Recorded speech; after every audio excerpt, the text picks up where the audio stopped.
should be fine.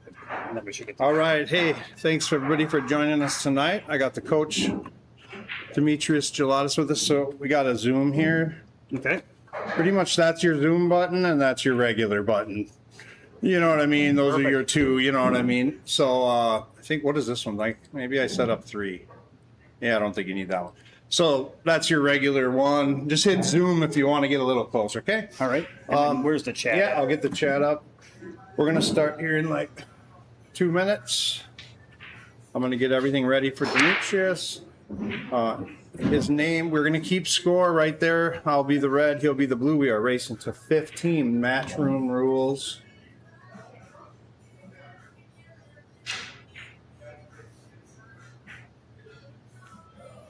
So Dustin already has a fan in the chat. Yeah, Pedro, what's going on? All right, so I gotta look at my calendar. I'm confused. Just 1 second here.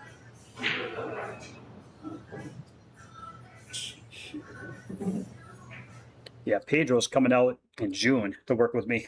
That'll be fun. okay, Cool. I'm good. I'm out of here. All right. Have fun.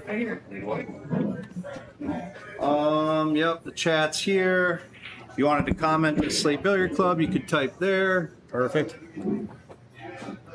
All right. Go play some pool. All right.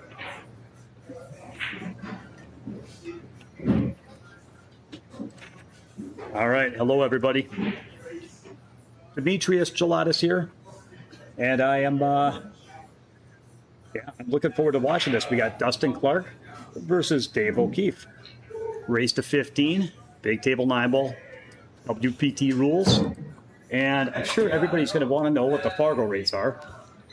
So why don't I pull that up? We're not playing free ball. What? I'm sorry. We're not playing all ball foul. Oh, yeah. Of We're course. just going to put it back. Yeah, of course. All right. So Dustin Clark is from Wisconsin. He is a 558 Fargo. That's a little deceptive because he is on a massive upswing in ability. And so sometimes when somebody's improving rapidly, they will outperform their Fargo. Meanwhile, Dave O'Keefe is a 620. And actually, that's a little bit maybe underrepresented, I think. Maybe not, but on a big table playing 9-ball, Dave and I, we spar most Monday nights. So maybe 3 times a month we'll spar on Monday nights. And on a big table playing 9-ball, he can be very strong. And so I haven't seen Dustin play on a big table. I mean, he's from Wisconsin, so I'd imagine most of his play is on a 7-foot. This is a, he wanted to get in the ring, and I got a tip I have for him stepping up, because this is definitely, I would say on paper, I think he would be a little bit of an underdog, but you know, the thing about a set of pool is that it's not the size of the dog in the fight, it's the size of the fight in the dog. And so he's definitely capable, and if he can get converting well. Okay, let's see who gets the first break. Wow. Yeah, they feeling a little sheepish about that, but Dustin's going to kick us off on break 1. Can you guys hear me okay? And anybody else in the chat feel like saying hi so I know who I'm talking to? 2 in the back or 2 random 3 spots. How they've been doing it lately is here, here, or here. Okay. Or do we just have a bunch of lurkers? Me and some lurkers. So here, 2 in the back. Yeah, it goes. It'd be great to get some comments or some questions because I am doing this solo tonight. So if you want to break up the monotony of my whatever it is that I'm coming up with. 2 in the back. Yeah, it was 2 in the back for like 2 years. Like always had to be in the back. Okay, I think they're just figuring out that the 2 is going to go in the back. All right, now this cut break. Hey, Jeff. All right, thank you. I wish you were here, Jeff, but if you're in the neighborhood, pop on in. All right, Dave Rifkin. All right, what's going on, Captain? Submerged USA. I just saw that. Yeah. Okay. All right, let's see the break. very nice break. Made the wing ball, controlled the cue ball, one rail cross table. And he's definitely, this is a really awkward spot. So here is my thought. I would think about pushing out here. This, you don't have a shot, right? And so you're playing safe. But the problem with the safety is that even if you hit the safety well, you're not going to win the game with the safety. And I think that the risk, you could sell out and lose, whereas the best case scenario, like if you thin the one really, really thin, maybe you don't sell out. Or if you bank the one between the 2-8 and run into the 5, maybe you don't sell out. But to me, the risk of this shot is so great, and I don't really see a lockup here.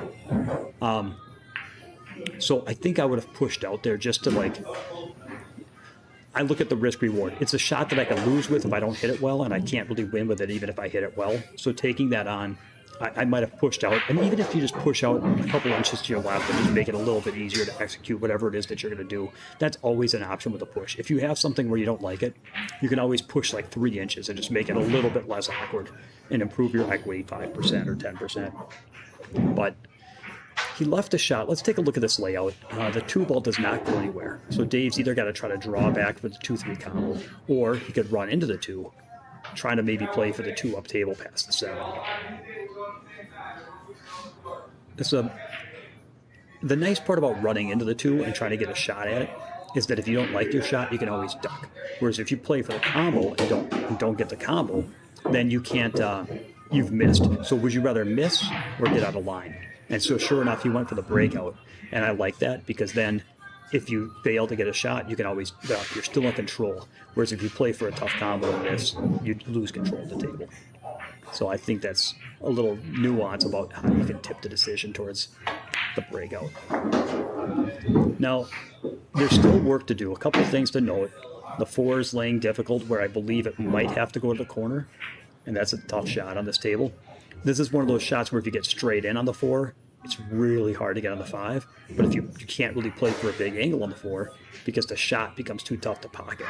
So I like coming all the way to the second rail and trying to bump dribble off the second rail, trying to make sure I have a shot, and then just hoping to pick up a little bit of an angle. And he didn't bump dribble, but he got the angle he needed.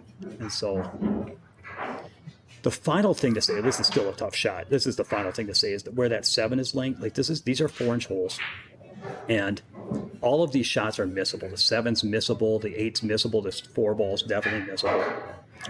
And even if you don't fall good on the 9, like see this, maybe a little hard and a little quick. He kind of fired it instead of smoothing it. And this is what I'm saying though, is that we will see some missed balls tonight.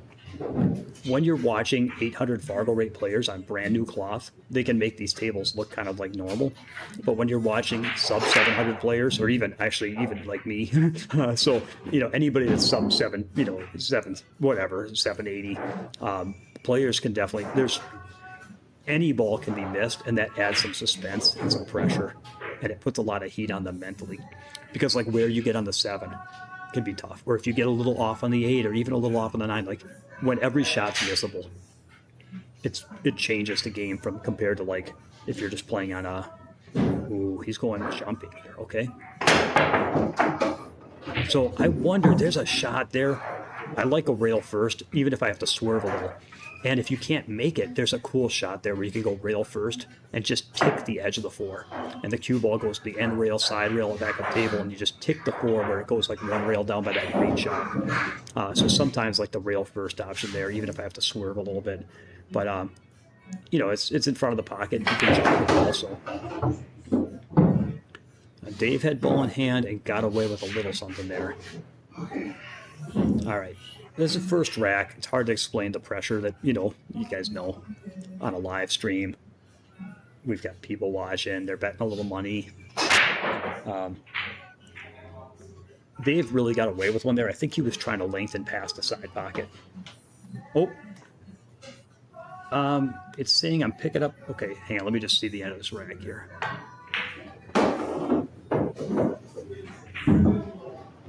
I don't know that I can mute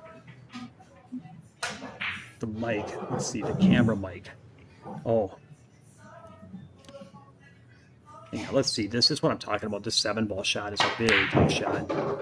And he put it down,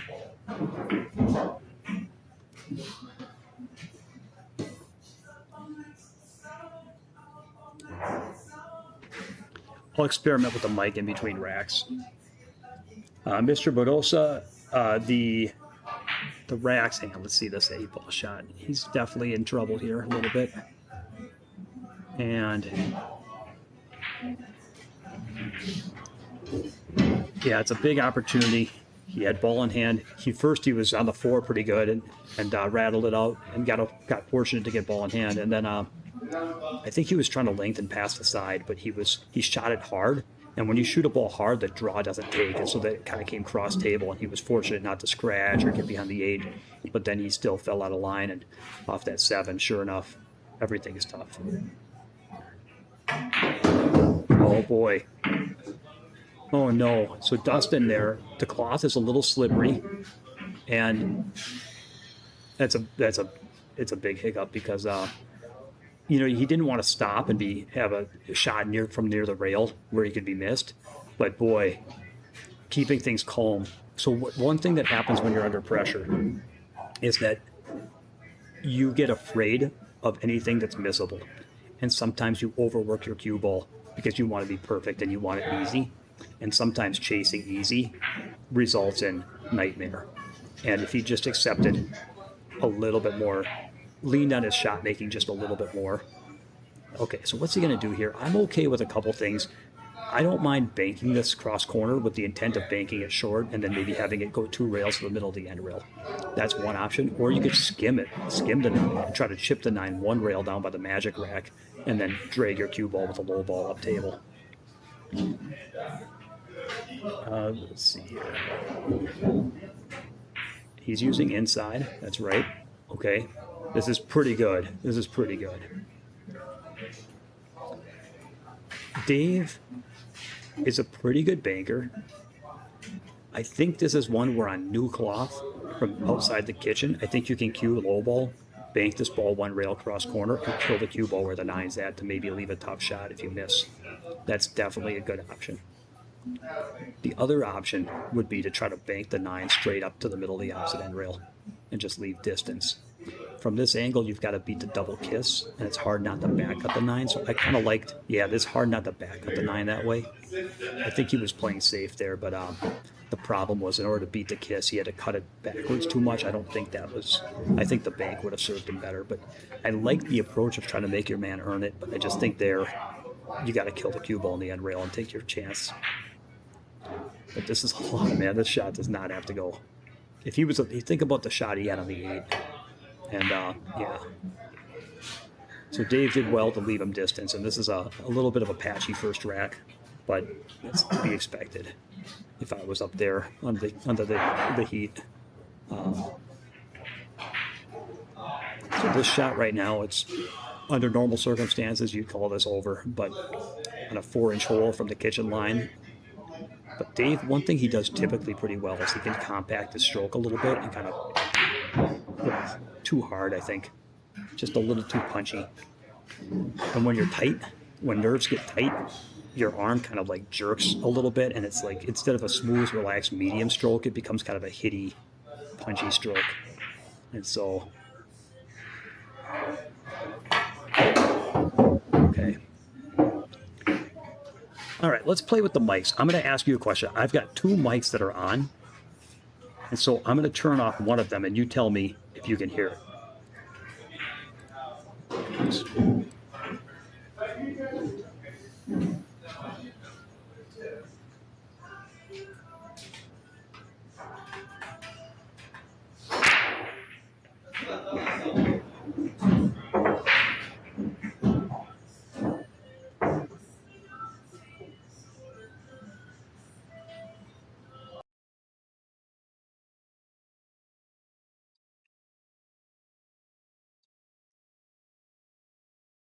Testing. Can you guys hear me right now? Type a number 1 in the chat. I had 2 microphones on, and I turned one of them off. And so if you can hear me, type a 1 in the chat so I know which one you heard.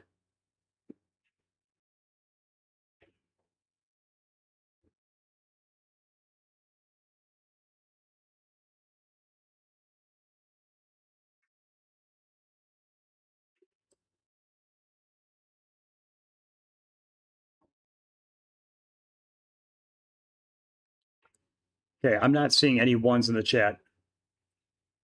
Oh, okay. There, the noise died from the table. Okay, there's a 1. Okay, so this is better. Okay, great, great. Thanks, Pedro. All right, thanks for the feedback. Dustin, again, broke really well. The 1 still went to the middle of the end rail. Oh, he did not make a ball. So now Dave, good. Thanks, guys. I'm glad that we got that solved. This is one I think I would be playing safety off of. But where do you, I think you can bank the 1 to the bottom left and try to get behind the, the 5, 6, or you can skim off the left of the 1. Okay, he's banking it and definitely did not work out. Okay. What are we dealing with here? First of all, every ball is missable. So even making the 1 from off the end rail into a tight side pocket, these Matchroom side pockets, I mean, this is a Matchroom table, came straight from the US Open. So that side pocket from off the rail across table, these are the types of shots that look like they're automatic, but they're not. First, you have to make this. Then you have to make a long shot in the 2 down the rail into a 4-inch hole. But then the real work is just getting started. How do you get from the 3 to the 4? And I would almost never play for the 4-8 combination. It's just simply too much to take on, even if you got perfect, and there's no guarantee you're going to get good on it. Okay, he's legging this in, and yeah, tough game. I think that if I was on the 3, I'd be probably playing to play safe on the 4. Like I may give myself, if I got a good angle to where I can maybe draw back towards the 9 or draw back some which way, maybe I'd get a chance to get on the ball. But if nothing else, let's see here. What a shot.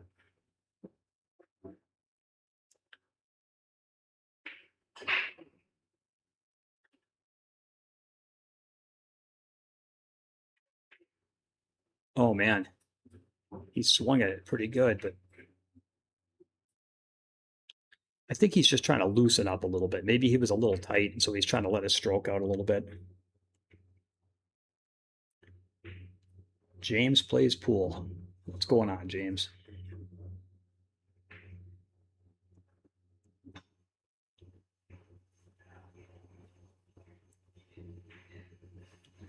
All right. The good news here is he's not going to open up the 4-8. And so as long as you don't leave him an easy angle, an easy shot, there's a lot of safe equity, which is even if you left a shot at the 3, he's got to still deal with the 4-8.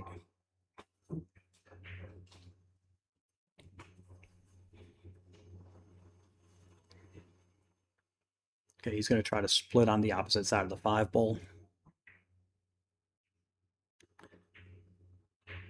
And that's a pretty good shot. I think Dave can kick. Now, one area that Dave's really good at is he moves very well. Plays a lot of 1 pocket, and I've played a lot of 9 ball with him, and he's very difficult. There's days where he just outmoves me throughout the course of a set. I think he's going to try to kick it between the 6 and the side. Oh, he could hit it head on. All right, Dustin. Tough hit here. Can he? Fargo rates, Dave is a 620. Dustin is a 568. Dustin's been improving rapidly. And so he's got his work cut out for him. But he's been competing a lot. And he's been preparing hard for this match. And so I'll admit, I feel like he's up against it. But there's a difference between up against it and drawing dead.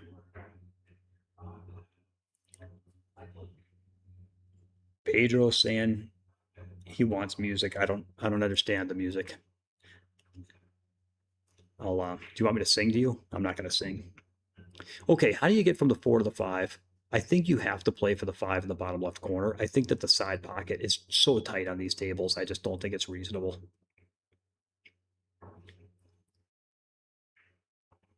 So I think he's going to follow across and try to just narrowly, what I would try to do is follow over and just narrowly miss the 4 going into that side rail, picking up an angle where I can shoot the 4 on the bottom left, floating towards the 6 or between past the 6. Okay, he's doing it this way. Does the 4 pass the 6? I don't know.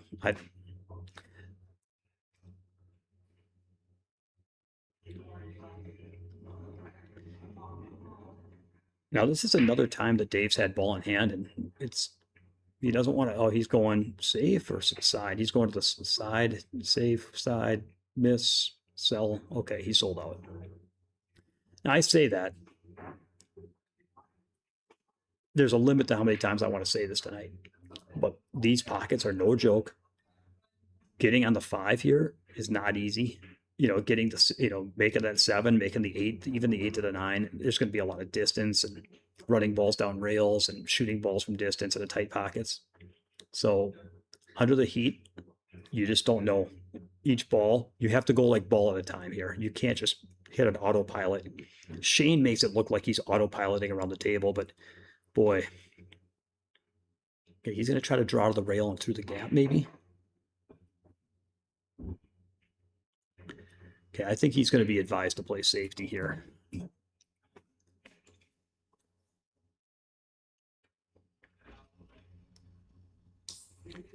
got to give the guys credit for getting in the ring. It's hard to go out there and be exposed. And okay, he's going for the cut here. Maybe he ends up making the 9.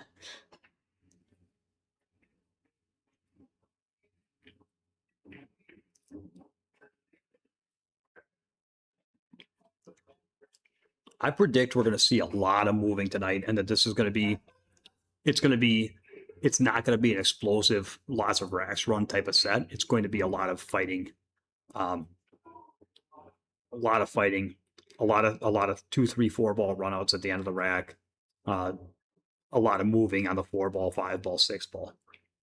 And this is the truth, guys. This is actually really good that we get to watch this, because people think that they're doing something smart by watching all the top pros play all the time, and that is smart.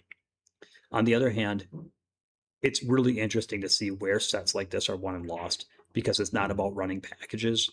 It's about being able to handle 4, 5, 6 ball runs once they're open, and moving and being able to kind of get control and convert on the 4 or 5 ball run opportunities.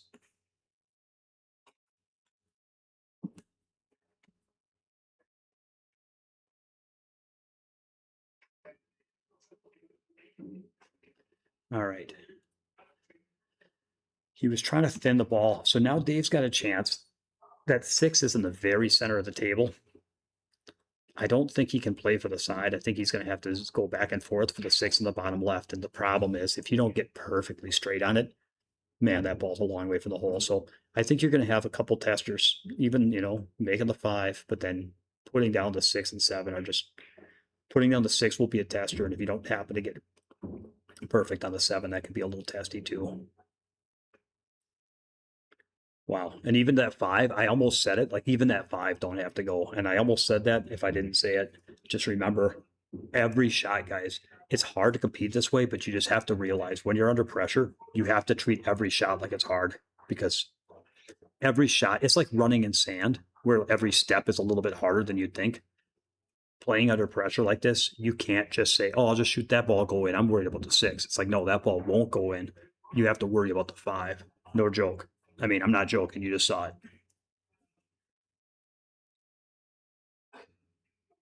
All right, Mr. Rifkin, you go ahead and go to your league match. This will be on playback on the Slate channel for sure. Unless Dave decides to pull it, because he's embarrassed about that 5 ball. Okay, but see what I'm saying, man. This is a monster shot. Monster shot. And this is what I was saying. Like, he had a hanging 5 ball with a 5 ball opportunity. It's not an easy 5 ball opportunity, but this is where the set's going to be won and lost, is by who's going to convert on the 4 or 5 ball runs at the end of the racks. What got him there, by the way, type in the chat. Let's see. Let's do some interaction here. Why did he fall out of line on the 6 ball? Who knows?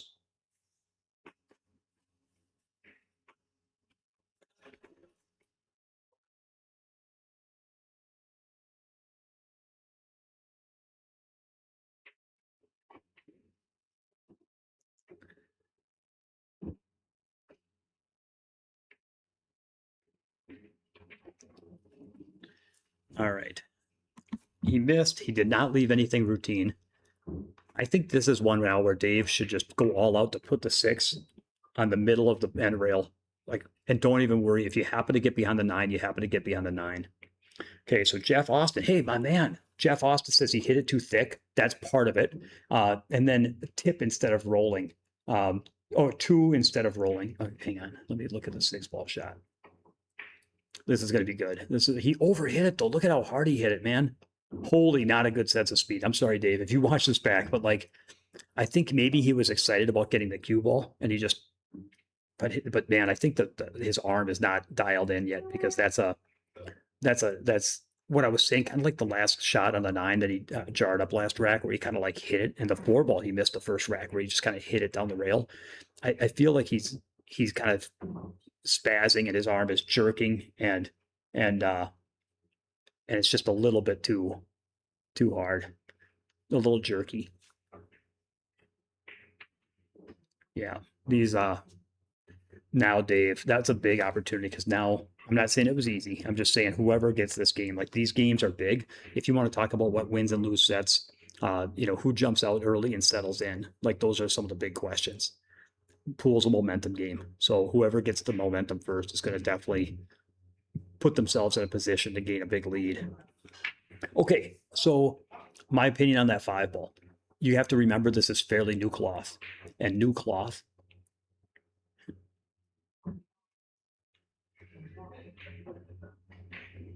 Okay, that's a good shot. Now, I don't know if he's dead straight. He might be such that he can stop and just thin the 8, but if he's got a little bit angled the wrong way, he's got to follow one rail and out. And the thing about following one rail out is that you're very thick on this ball. So number one, you have to stroke the ball to get the cue ball to move, because the 7's taking all your speed. And second, this table's new cloth, and it does not help. The friction does not develop the cue ball rolling. You have to cue very high. Yeah, and he did both of those things, and he needed every bit of it. You have to cue very high, because the friction of the table is minimal. It's not going to help develop the cue ball roll. And you need a good stroke. A lot of players end up 1.5 foot to the left of here and end up missing the 8.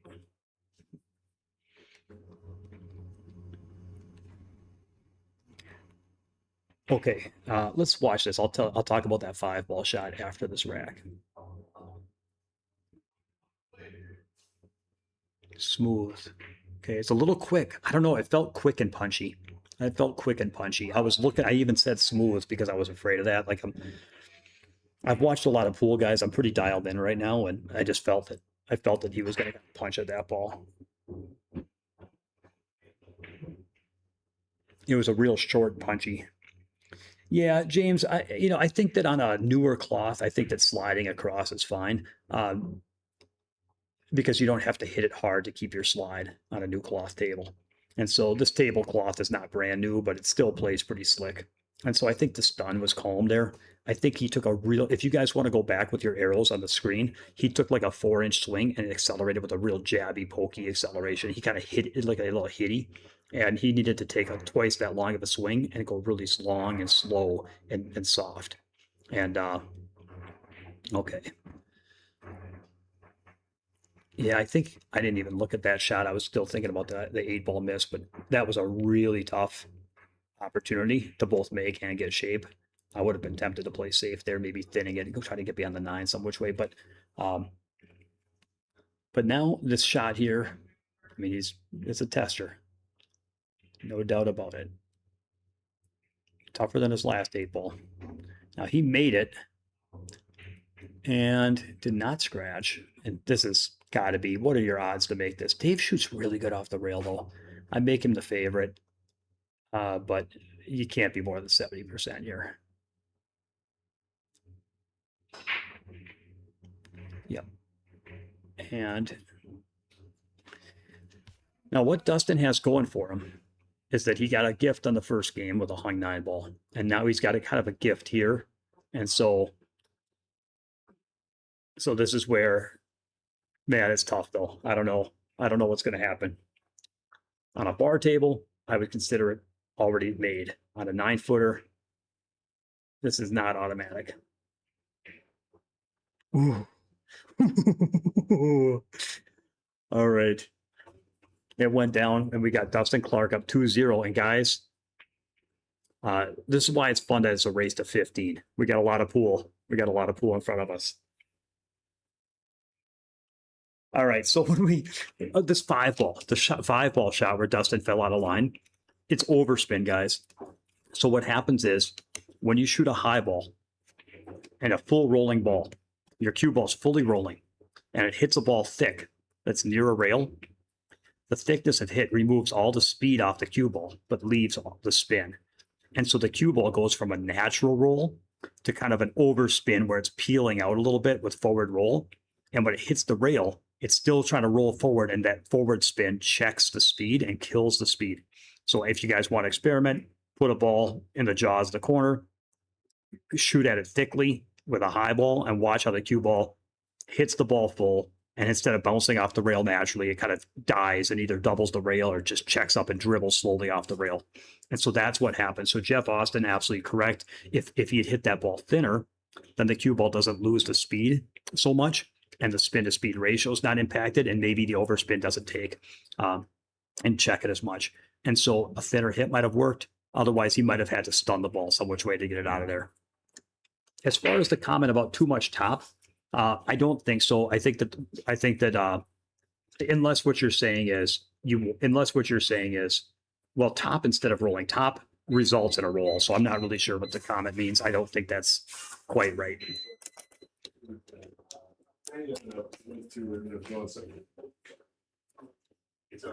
Okay.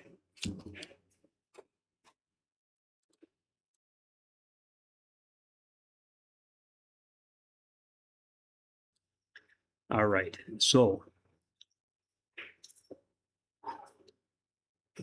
does Dustin understand that beating Dave could have an impact? Ah, that's funny. What's going on, Greg? All right.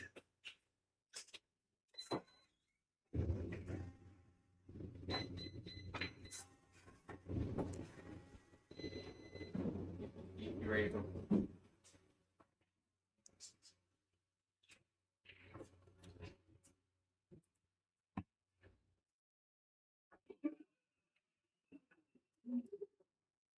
Okay, so Dustin can hit the edge of the 1. He's going to play the 1-5 combination. It's hard. It's hard to make that 5 ball's deep enough. It doesn't really make the pocket. Oh, he doesn't have the edge of the 1. He's jumping at this ball. And does he make the 9?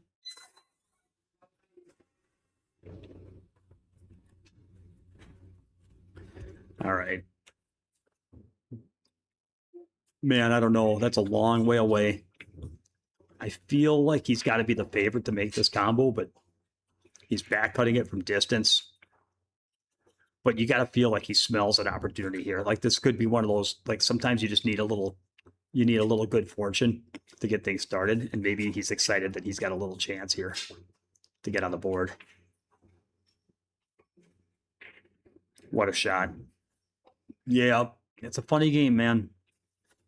And just like that, it went from 2-0 down, where Dave is over 2 on 9 balls, to where all of a sudden he gets a little weird lay of the balls. It gets a 1-9 combo, and all of a sudden that might be what he needs for his arm to loosen up a little bit. And while we're waiting for the rack, let's put in the chat the link to our Slate Patreon training site, which I guess I run. I'm Demetrius Gelatis, for those just joining us. I've been teaching boot camps, one-on-one boot camps for advanced pool students for 6 years.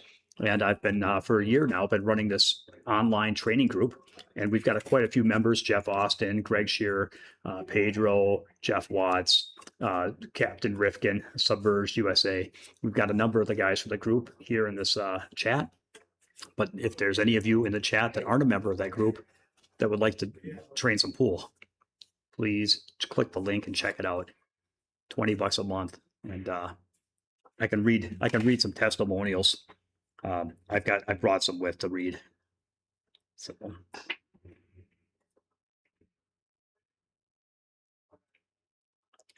I'll read one because I've got a few. I need to do better at writing these things down. I wanted to say thanks. In March 2025, I was skill level 6 in APA 9 ball. My goal was to become an 8. I reached that goal this week. I went undefeated last season, have only had 1 defeat this season. A large part is a credit to your training. I've had people observe how effortlessly I move the ball, and that's due to your conception of move and hold angles, how you envision sidewalks and angles. I still have a ways to go, but I know where to focus and can see how your teaching gives me the knowledge to build with. By the way, that was a message I got today, so I didn't go back in time. Oh, hey, yeah, Dr. Blood, James. All right. Dr. Blood, yes, PhD. I remember. Okay, I lost focus on the pool game for a moment. We'll bring it back. I'm assuming that Dave played him safe here, and he's going to go rail first with a low ball to stick the cue ball behind the 3 and kick the 1 up table between the 2 and the rail. The 1 will go 2 rails. Oh no, he's kicking this way. Oh no. He's trying to cover the 2 in this. I don't know. I don't think I'd give up ball in hand that easy. If there was like a wired 2-9 combo, I could see breaking it up. But there's so much work to do. I mean, look at the table to be run. Oh, he pushed. I'm sorry, guys. He pushed out. Okay. I thought he was trying to tie something up. I'm back. I was plugging the Patreon channel and I lost my.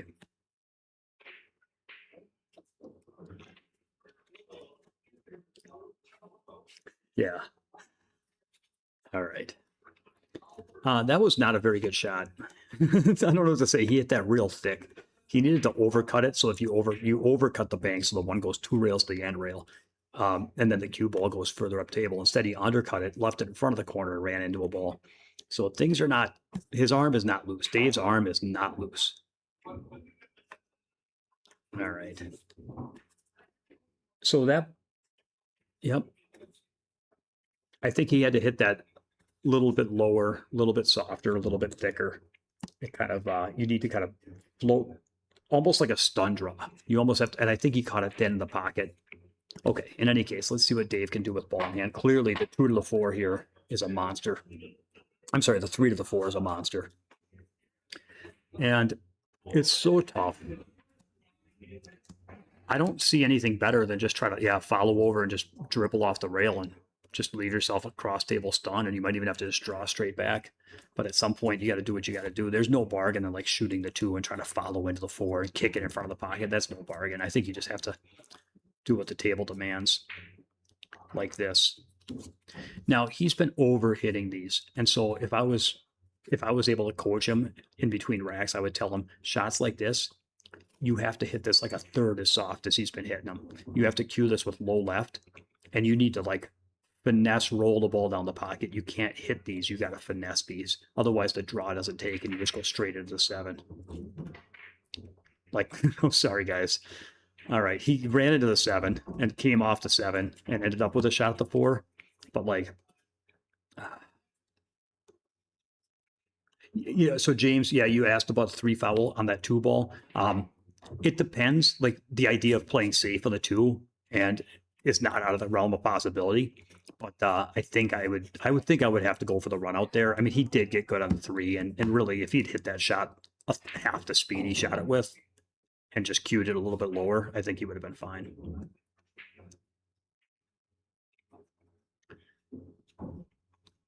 Okay, he's got chances here. And I'm not picking on Dave. His arm, I can just tell his arm is really, really tight. It just feels like, he's not relaxed right now. And so everything's kind of, you never really know when you're feeling it. You never know what you're capable of. Like, what am I going to be able to do? And sometimes you just want to hit balls the way you feel most comfortable making them and kind of cinch them up a little bit. But now here, if I'm Dustin, I think I play safe behind the 6. Dave has not been shooting all that well. You can bank the 5 to the middle, maybe a few inches past the middle, and just play half ball hit, high right, and play the cue ball 2 rails down below the 6. The 5 goes out in the middle of the table. And even if you're not going to leave a hit here, this is a pretty high percentage. I mean, you could go for the bank, but the bank's not a terrible choice. I just feel like I'm 100% to get the hook. And then you get a good hook too, where it's like they don't have a jump. They're doubled up with the 6-9. The ball's out in space. They're going to have a hard kick to even hit it. And Yeah. And I think in terms of momentum, guys, I just don't want to leave my guy up. I just don't want to leave my guy something right now. I think the way Dave's been playing, like, I feel like if you just want to stay in control of the table, give yourself, earn yourself a really good opportunity to score. Because even had Dustin made that, he would have had a tough 6-ball because it was the type of shot where you can't play really easy shape necessarily. So it was a tough shot with questionable shape. And you're taking something on. You're taking on something hard. And I guess I just feel in my gut. Okay, let's see what happens here. Man. Okay, I feel in my gut, guys, that you want to win by doing easy things, not by trying to do hard things. You want to game manage. You want to win because of your decisions. You want to win because you want to win because your decision making and percentages are so good that they just create this pull towards your side where it's like you're playing tug of war and they're pulling uphill and you're pulling downhill and everything's just in your favor because you're just setting yourself up where you're doing simple, easy things that are high percentage that just make the percentages tip in your favor all day long, not because you're going for haymaker hero shots. And when your guy's on the ropes, okay, getting on the 8 obviously is a problem. Personally, I like to lay the cue ball right on the right-hand side rail so I can shoot the 7 and follow to the end rail, left-hand side rail above the side pocket, and kind of lengthen into shape for the 8 in the bottom right. He is going a different way, and he's going to get on the other side of the 7. And then I'm not sure if he's planning on playing the 8 in the bottom left by getting thin on it, or if he's planning on coming to the end rail and playing the 8 in the side. I think playing for the corner makes some sense here because now you're going to kind of play the line of position this way. Playing for the side, you'd have to kind of stun the ball down, and it's a little wild. This is reasonable. What he's doing is reasonable. I don't mean to say it's not.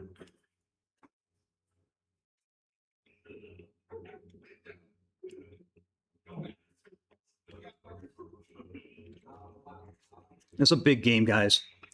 Dustin, here's what I would say. Dustin's up 2-1, but he got 2 hung up 9 balls. And Dave is playing pretty patchy. And so if he ends up going 2-2, is he drawn across table for the 8 in the bottom right? Okay, he was trying, and he did okay with it. It's just tough. Do you make them both?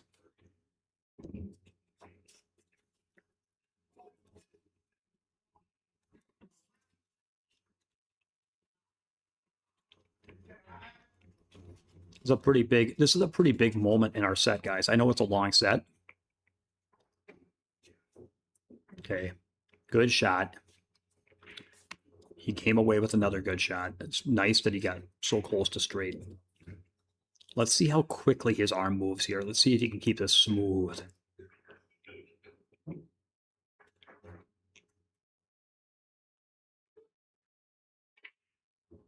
Pretty smooth. Nice shot, Dustin.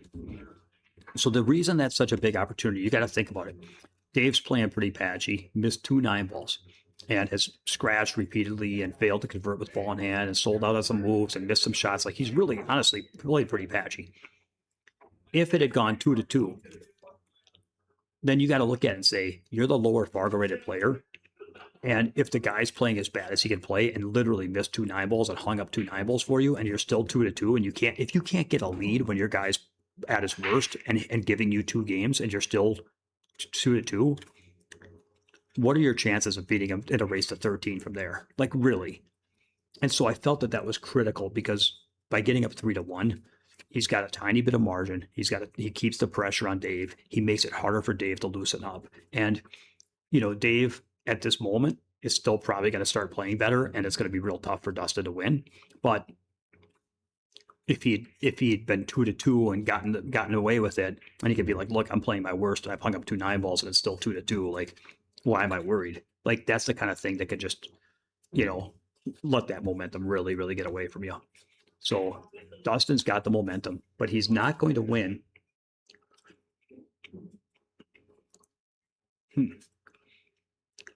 Dustin's not going to win the set waiting for Dave to give a ball on hand and hang up 9 balls. So Dustin still has to catch a gear here too, because you don't want to bet your money that the guy's going to stay down forever.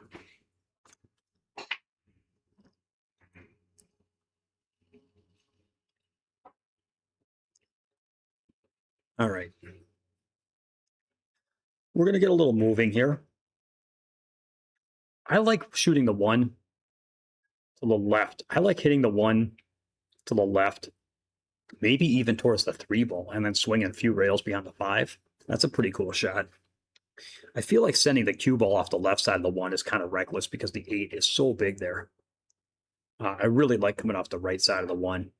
You could also thin the right side of the 1 and come down behind the 6-9. But if you feel like the 1 could get away from you, then I like hitting it a little thicker and just going ahead and banking it right at the 3, or even, the 3-7. But either one of those is okay. He's going the other way. Let's see what he can do with it.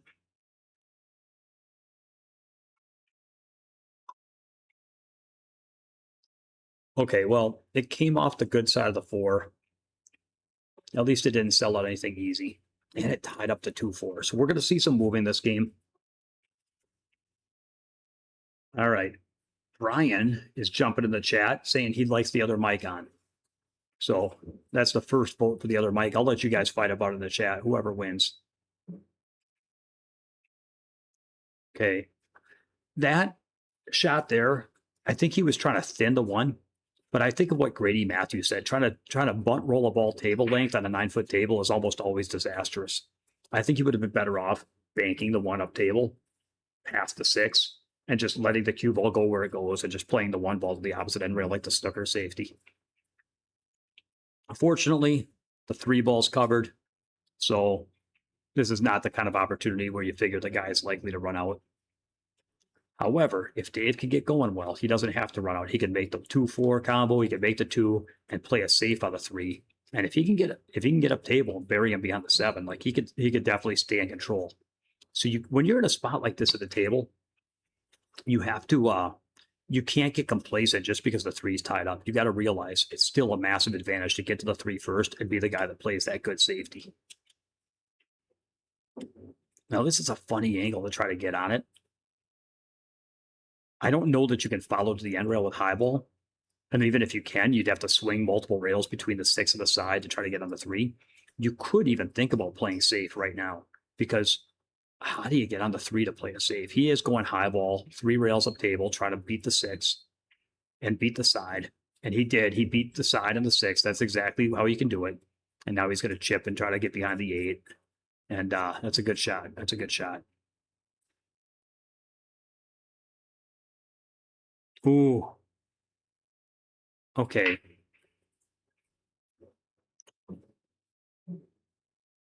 He shot that safety real quick. So guys, I felt like if you use your arrows, like from the time the cue ball stopped rolling to the time he got down his shot, it was very quick. And I don't know, it just felt a little quick to me. That's how it felt.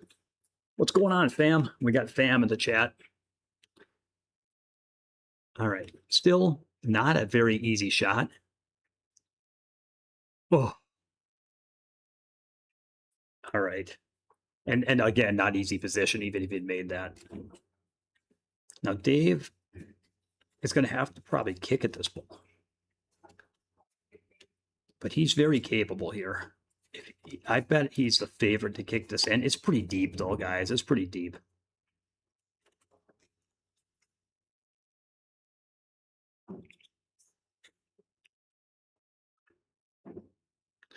Dustin needs to convert on some opportunities where, yeah, that's a really good shot. Like he had a tough shot, right? He had a tough shot, but if I'm rooting for Dustin, and I'm rooting for both guys, I'll just say I'm rooting for both guys. But if Dustin's going to win, he has to come with shots and find ways to come with some of those shots and come with some shot. He can't just wait for easy stuff and do the routine. Although that last out he made, by the way, was not easy with that 8-9 kind of covered. I'm not saying it was. He did a good job to but he kind of stumbled through that one a little bit. But he's going to need to earn some opportunities by making some shots, coming with it, running through some balls. He can't just play 3 ball at the end of the rack. He's going to have to do a little bit more.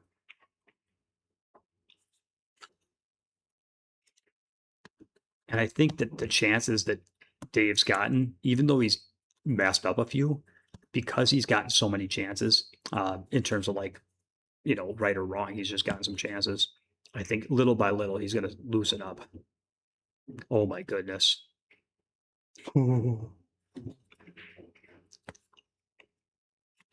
Well, guys, if we want to sweat, if we want a good match, this is what we would need to see. This is the third absolute, like literal gift. I mean, ball in hand on the 9-ball and then 2 hanging 9-balls. And so, in fact, the only game that Dave's won is the 1-9 combination. If we want to sweat, then this is what we'd want to see is we'd want to see Dustin jump out to a little bit of a lead. And now a 3-game lead is a real lead. And it's clear that Dave is starting to pick up a little bit of speed, but he's kind of bouncing between being a little too tight and being a little too loose, and he's trying to get that right balance. And so I think Dave's high gear potentially is stronger, but I think Dustin is just kind of like he got out that last rack with ball in hand, and even though it was a little awkward the way he had to draw into the 8 and run into the 9, kind of come with a tester. He seems a little bit. I think Dustin's playing a little bit closer to his game at this moment than Dave is playing to his, and so it's not just about what your best game is. It's about what part of your range do you bring.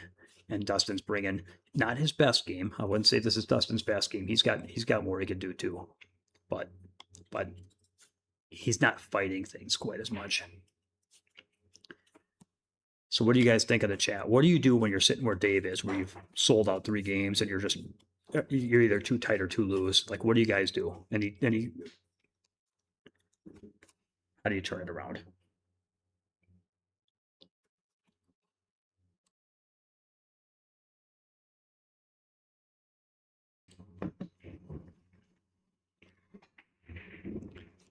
Okay.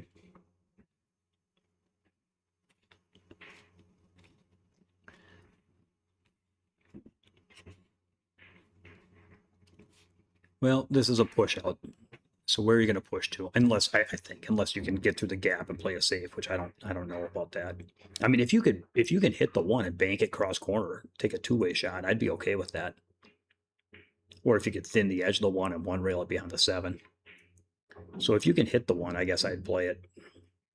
If not, I would push, and that's what he's going to do. So he is pushing to one of those types of options. So I think if you're Dave, I don't think you worry.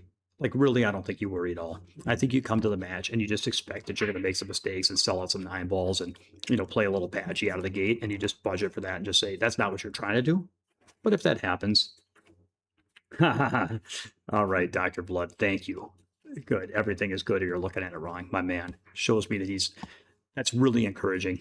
I've got my mental game training on the Patreon training group, and it's encouraging to know that people are listening to it and taking notes, because it's no joke. Okay, that's a good idea what he did. It just kind of hit a little hard. Yeah, Jeff, I think we're saying the same thing. Jeff just said not allowing how you're playing to affect how you're feeling, especially at a race to 15. And that's exactly right. Like, this is a long race. This is not a race to 5. I mean, Dave, honestly, Dave could fall behind like 9-2 and still like have chances to win, because if Dustin can't get into a gear where he's consistently running out 5-6 balls, if Dave gets chances every rack and settles in, then he can come back regardless of what the score is. So, you know, not to say that Dustin can't close out. That's not what I'm saying. I'm just saying that it's a long set, you know, and that you don't have to stress every ball. And so the answer to like what to do when you're kind of down and missing balls is just not worry about it too much and just say, it happens. Let's just keep going and see how it develops. Yeah. And Brian made a comment, don't try hard shots, get in stroke. That's right. You have to know what you're capable of in the moment, and you have to make decisions based on how you're feeling, and try to keep doing simple things that work instead of trying hard things that might not work. Really good advice. We got some smart guys out there.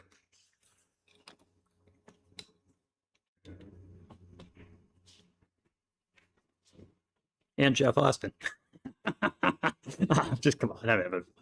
I had the luxury of Jeff's from Florida. I had the luxury of playing him a few weeks ago, and it's good to see him, man. Jeff. Some memories, man. Okay, how do you get on the 5? Dave's going to go 2 rails between the 8 and 6. Yeah.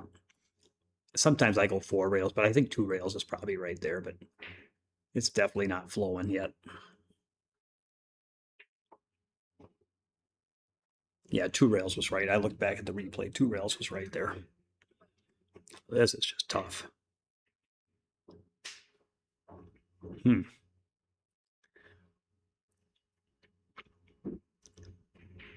think was he trying to split them between the 8 9 and he just overhit them?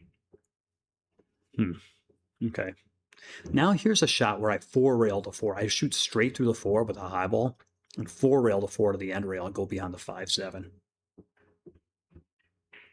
Oh, he's going 2 rails. I guess that worked. That worked pretty well. Kind of. I use high ball with a tip of right so it kills the cue ball speed, so I can use a nice high ball, maybe a 1 o'clock, and firm follow and let the cue ball check and die beyond the 5 7 and 4 rail the ball up table. But this is the truth hurts, Jeff.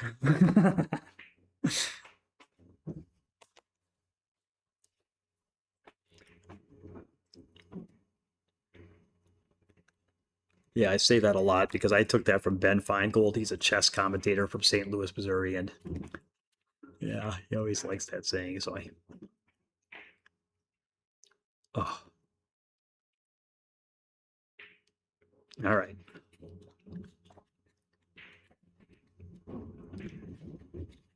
Nobody feels like they're threatening to like take it right now. They're grabbing at it and fumbling it, and then taking little bits of it, but nobody's really seizing this one yet. Oh, that's a shot there. Wow, that's a kind of cool shot. And if Dave can make this 4 ball and run these balls out, this is a big deal because this if he gets out from here, this would have been the best run of the set. Nope. All right, now Dustin, this is where he has the same challenge. Remember the 5 ball from rack 2. If he hits this 5 ball thick with a rolling ball, the cue ball's not coming out of that corner. One option you've got here is to hit this ball very thinly on the right-hand side with a bunch of left spin and high inside 2 rail by thinning it. Or you could thin it in with a bunch of right spin and try to float it out of there with maximum right, but you have to hit it very thin, maximum right. And I think it caught too thick. Once again, Jeff Austin called it with the thickness of hit. That requires a very thin hit. Like when you're playing that ball, it's got to wobble in the side rail part of the side point. Yeah, he hit that like over half ball hit, or he hit that around half ball hit. You have to hit that ball like an 1/8 ball hit and just use all of the left-hand side of the pocket and just thin that ball because you're creating more tangent energy that way. You're not losing all the energy to the object ball and revving the spin.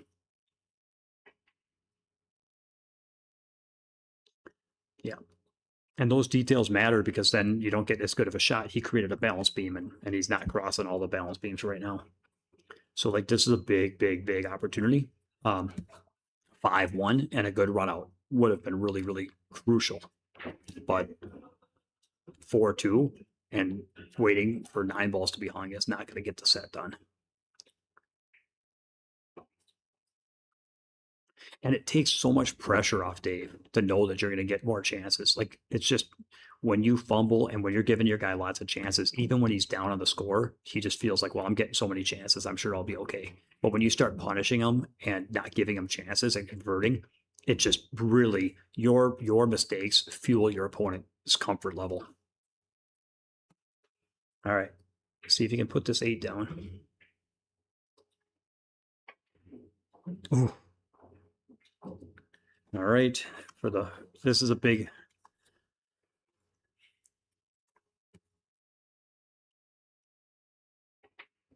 Oh my goodness. Wow. Okay, guys, I'm kind of. Oh, I feel it, man. I can feel it from here.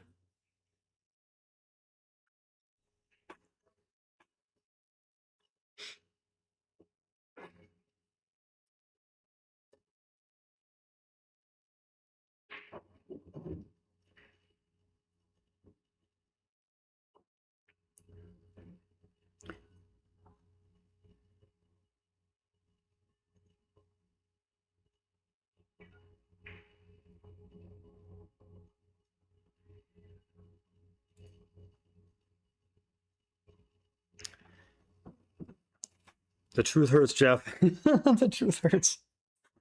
Oh.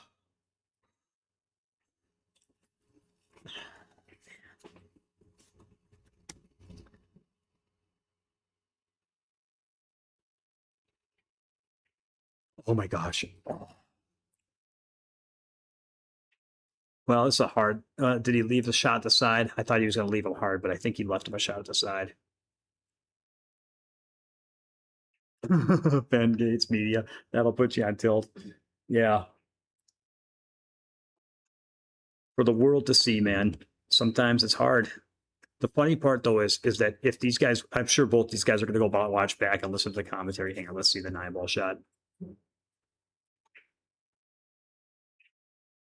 Good shot. Everybody plays this way, just not everybody puts it on a live stream. So for people that are like cringing and these guys can't play, if I followed you with a camera, trust me, you've been here before. And if you haven't been here before, try it on camera and you'll be there. The camera's hard, man. The camera can knock off 150 Fargo points real quick. But whew. So one thing I'm thinking about what I would think about if I was in Dave's spot.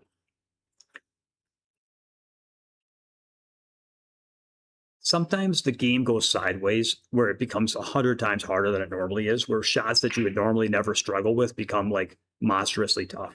And you can kind of feel like this is like a little thought of my mental game stuff where Dr. Blood is talking about if something doesn't feel right, like when you start getting angry that like this isn't right, like it shouldn't be this hard, like why these things aren't hard, why are they feeling so hard, why can't I just count on a single shot, why is every shot missable right now, how come I can't even make a 9? When you start feeling like it's not fair that things are 100 times tougher than they should be, you either wait until the universe changes and they start coming easy, or you just work 100 times harder. And sometimes you have to have the humility to say, right now, it's 100 times harder than I think it should be. And I just need to take a deep breath and realize every shot can miss and give each shot my respect and understand that I will miss every ball if I don't make it. And the game's harder than I think it is. And I'm not as good as I think I am. And this is how it is right now. And this is the turf I got to play on. And it takes a lot of humility and commitment to trying hard to where you don't just wait for it to turn around and start feeling easy again. And in my experience, you have to fight. You have to earn the right for the game to flow. And once you fight through a few balls that are 100 times harder than you think they ought to be, and you complete a couple runouts that are 100 times harder than you feel like they ought to have come, then you start flowing, and then it starts coming easier.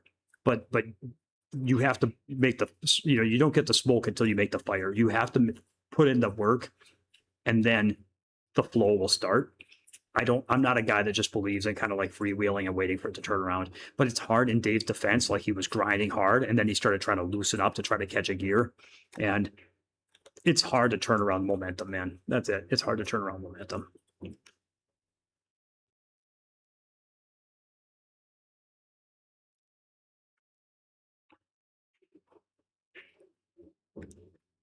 Dave, again, he still has a lot of time left for this to turn around.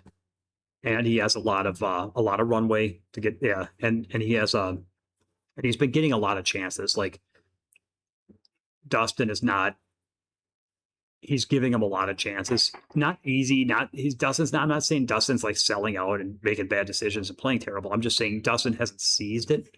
So Dave's been getting opportunities at the table. Here's what I think I'm saying. If Dustin can kick it up just a little bit and make a couple good runs, and, like right now, he hasn't really run out from anywhere he's not supposed to. He's made he's made 3 gimme 9 balls and a ball in hand on the 9. So I had 4 9 balls. He's had 4 1-ball runs to complete the racks, and then a 4-ball run with ball in hand on that 6. So his 5 racks have been a 9-ball, a hanging, a 9-ball hanging, a 9-ball in front of the side, a ball in hand 9-ball, and then a run out from the 6-ball with ball in hand. If he can run out from the 3-ball and combo a ball and run out from a spot where he's not supposed to and come with a couple hard shots where, like, say Dave plays a 2-way shot and leaves him long and hard, and he's like, well, Dustin can't run out from there. And then Dustin comes with a hard shot and gets short side on the ball and runs through like a 7-ball run with a really tough congestion. And it's like, whoa, how did he do that? He wasn't supposed to. Where's my shot? I was supposed to get another shot this rack. If Dustin can run through 1 or 2 racks that he's like, that we're not supposed to, and like tell Dave, hey man, you might not keep getting shots, it'll just make it real tough for Dave. you know, think about him running through a tough rack or two and getting up like 7-1 and really starting to hit him good. Like that can win him the set. But if Dustin doesn't start like this here, if he could run this rack, make the 1, 2, 3, find a way to get on the 4, 5, find a way to get on that 8 ball and get back and make the 9. Like if Dustin could run this table, that would be a big opportunity. Whereas if he's just like, yeah, there's a lot of work and fall out of line and then hope I get another shot later, like it might not be enough to keep this guy down. But I like the way he's playing. Like he's one shot at a time. He's got to follow out back to where he's at now. This is one where it's hard to control the angle you get on the 3 ball because you're crossing your line. And so you might have to be prepared to work your cue ball just a little. He did really well to get here. And I think here you can stun cross table for play the 4 or 5 both in the top left. So I think this is a really interesting match. This is where like most of us play and we're at this, like we're closer to this level than we are the Josh Filler level. And so I think while it's inspiring and educational to watch Josh Filler play, I think it's really good to watch matches like this. And like, you know, most of the guys that are listening to this are, you know, either, you know, 500 or 600 Fargo. So like this is right up our alley. So far, he handled this really well. The 1, 2, 3 have been really good for him to make this and get on the 4 ball. I like his rhythm. He's not rushed. He's not slow. And boy, getting on the 6, if he can make the 5 and get on the 6 well, then he's got a good chance to run out. If he doesn't get on the 6 well, then the 6, 7 are all monsters and it could cascade into a tough 8 ball if he even gets there. So it'd be interesting to see. Oh, is he going high ball? I feel like the 8's in play. Is the 8 in play? The 8. Oh, man. Okay, I was kind of rooting for him to stun that ball 2 rails around. I know it's hard when you're stretched, but I just felt like he had to stun that ball 2 rails around. But still in control of the table. Now, this is what I'm saying, guys. If he can get on the 6 here, if he can find a way, whether it's on the 6 of the side, whether if he can follow to the above the side pocket with high center and come below the 9 and get like right there, if he can get there and then run these balls out, this is a big, big opportunity.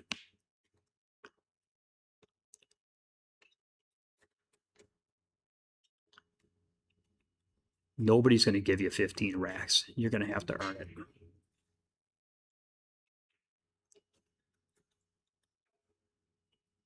Oh, he's going low ball. That's fine. That's fine. Oh, too hard though. Man, it's too hard. I don't think he was playing it there. I mean, it looked like he was playing below the 9, but. And Dave's shaking his head. I think Dave understands that I don't know, maybe Dustin changed his mind and that's what he was trying to do. I don't know. I think he was trying to play below the 9, but he wanted to make sure the draw took and he just kind of overhit it. But I'm not the player. I don't know.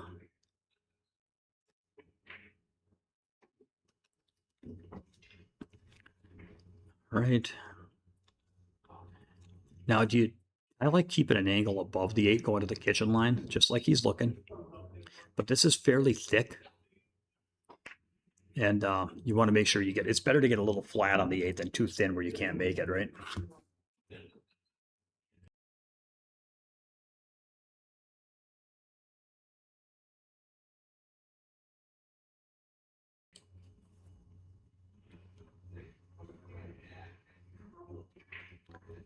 Oh boy, gosh, man, this is tough. It's flat on the rail.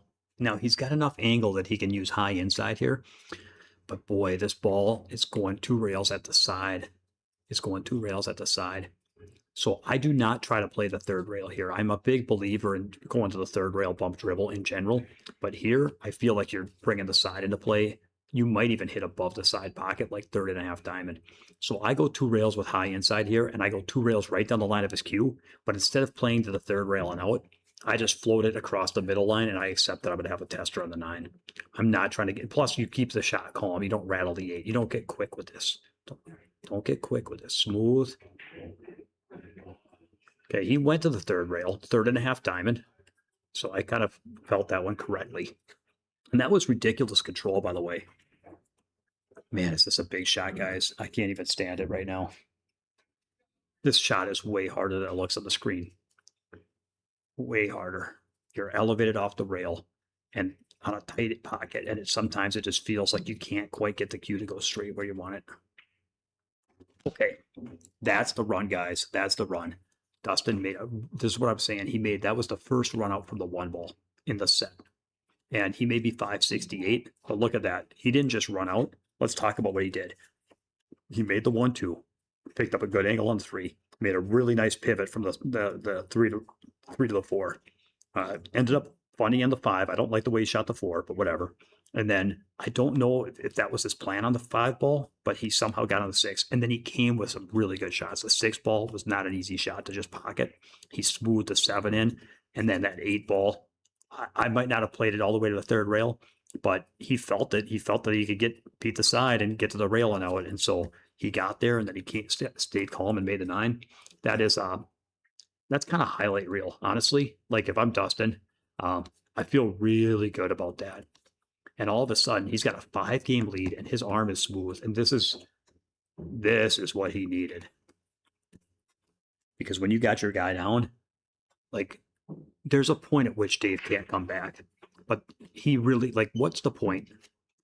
Let's hear from the chat. It's been a while since I heard from the chat. What score margin does a 568 need over a 620 to feel like on a 9-foot table to feel like they've got the set not locked up, but like they're like a heavy favorite, like barring the unforeseen. Like what's the point at which you kind of feel like he's a strong favorite? He might be there now. You might need a little bit more because he's still got to win 9 games.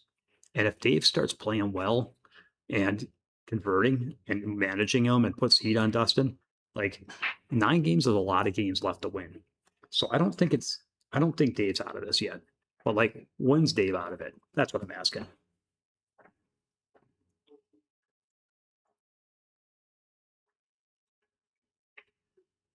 Okay, I like this shot.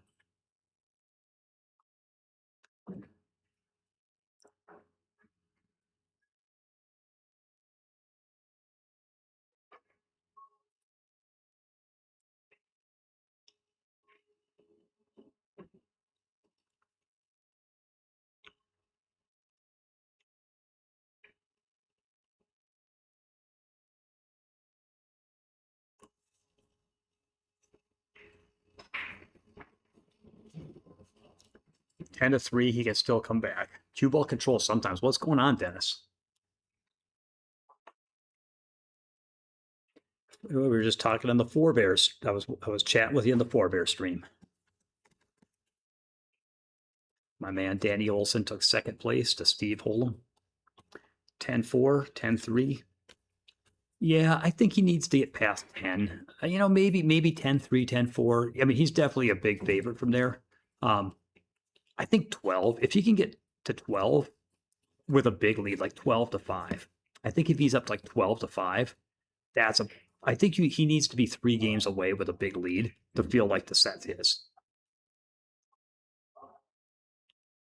Because if he's 10-3 or 12-5 is the same score lead as the 10-3, but he's only 3 games away. 10-5, 10-4. I'm sorry, 10-3 rather. I feel like there's still so many games away. Well, that's okay. So he's not out of it until Dustin has 15. I like the fighting spirit, but if he's up 14-1, you know, as much as I appreciate your optimism, you're right in terms of attitude. You're right in terms of technically, you know, mathematically speaking. But in terms of in practical sense, that's not quite the case. But yeah, I get what you're coming from.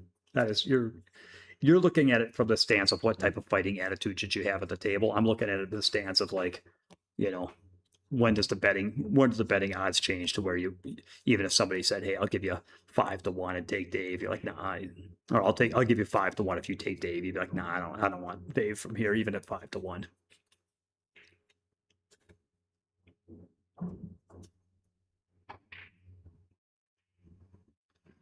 Okay. Dustin's got to be careful. 10-3. Yeah, I think that 7-game lead is pretty big. I think So he's getting there. He's got a 5-1 lead. But 10-3, it's funny. Then here's another question in terms of a 7-game lead. Which is better, 10-3 or 8-1? And you could say 10-3 because Dustin's closer to the finish line. But 8-1 means that Dave still hasn't yet run any balls out. And so in terms of momentum, oh my God, that thick hit again. In terms of momentum, maybe 8-1 is better for Dustin because your guy hasn't even won a game except for a combo. This is interesting, man. Like, I love the philosophical thought debates. Vince Hansen, every new game resets back to it's a race to 1. If you're taking really good Adderall and you're just so dialed into the present, you don't even know what the score is. I'm sorry. I mean, you know, we've all been there, man, right? Okay. Oh, that's a good shot. That's a good shot. Vince.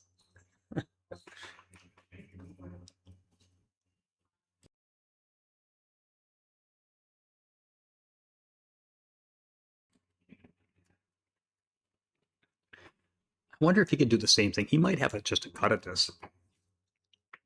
Oh, he did the same thing back. Look at this. Oh my goodness, and it goes in. He ran out from here, guys. Oh man, this has got some drama. What if he ran these balls out? What if he could make this 4 and get on the 5, and then make the 5 and get on the 6, and then make the 6? Okay, you guys see where I'm going with it. What if he ran these out, man?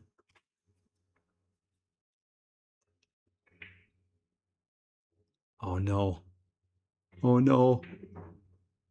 And he full ball hooks him. No, does Dave have a shot? Can he level off?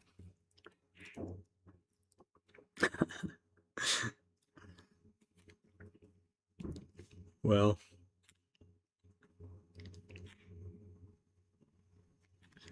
the only thing about that last run out, though, okay, he's got to elevate just a little, huh?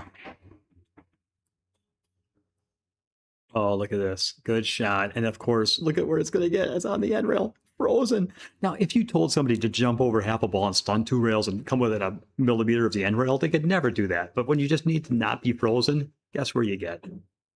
Is that sick? Oh my gosh, and he makes it.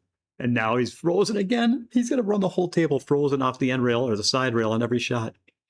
He's just thin in the sand. He's going to go three rails into the 8, hit the 8, thin cut the 7 from the wrong side of the table. Can't stand him. Oh, things are. I would play safe here, honestly.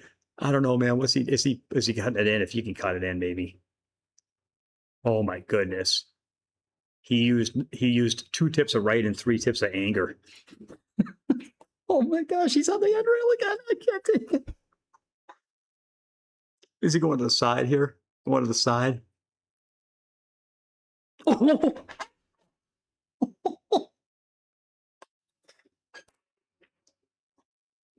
Oh, the pain. The pain. Oh, the pain.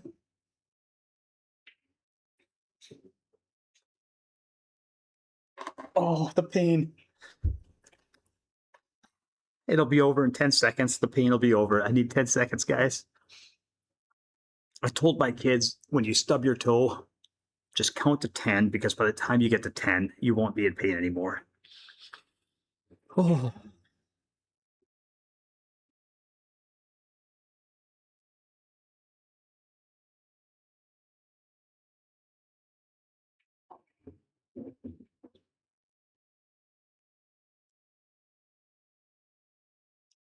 I'm still in pain, though.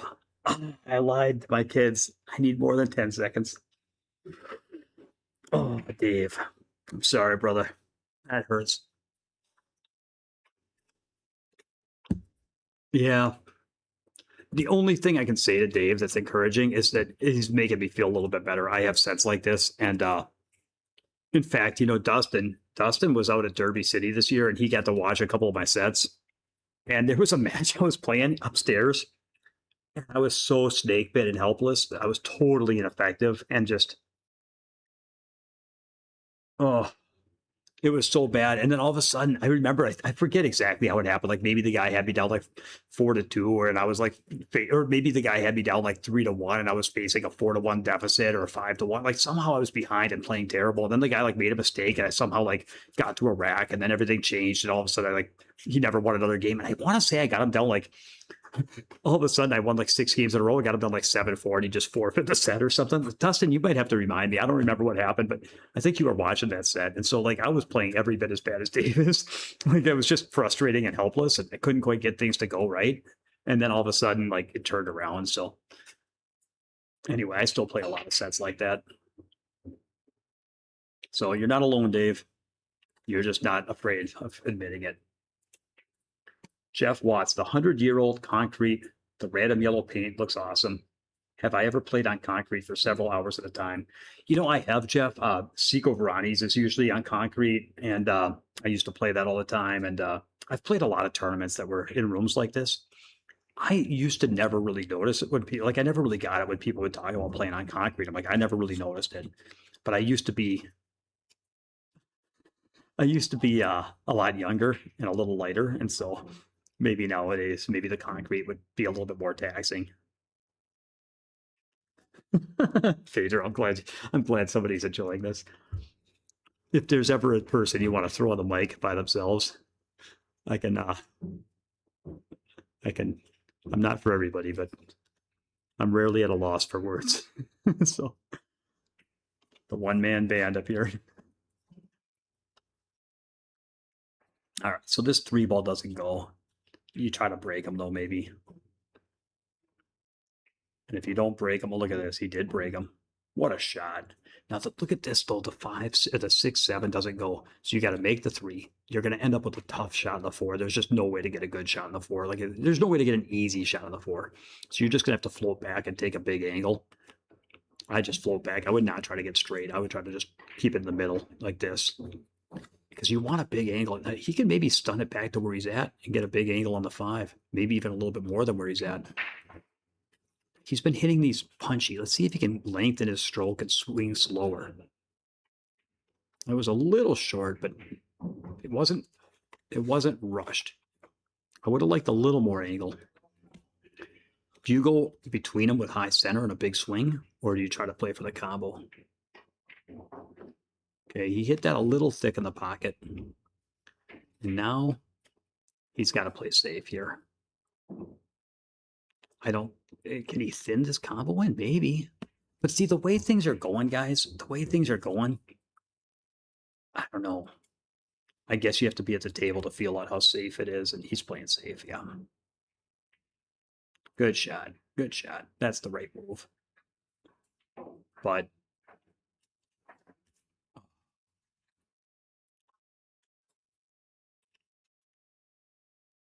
again, he didn't really map it out, like where's the cue ball going to stop, where's the ball going to stop. He just kind of nipped it forward and hoped it worked out.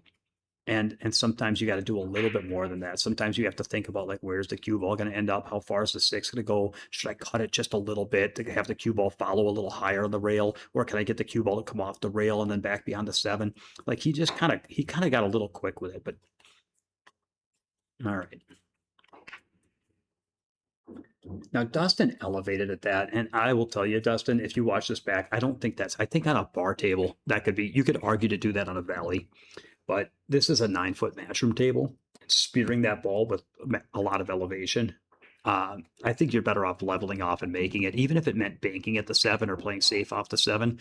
But if you can level off and make it and try to follow 2 rails around for the shot at the 7, and then if you do come up short, you can always play safe or bank. But I think that's too much to take on. And at 7-1, man, he's still got a tough 3-ball around here, though. He tried to thin it because of what we were talking about the thin hit helping the cue ball move. So he steered it. He overcut that to try to create cue ball movement. And if I'm Dustin here, I am playing dead safe. There's not a thought of banking this ball. I want my man to earn it. I would go thin this ball to the end rail and Z it beyond the 8.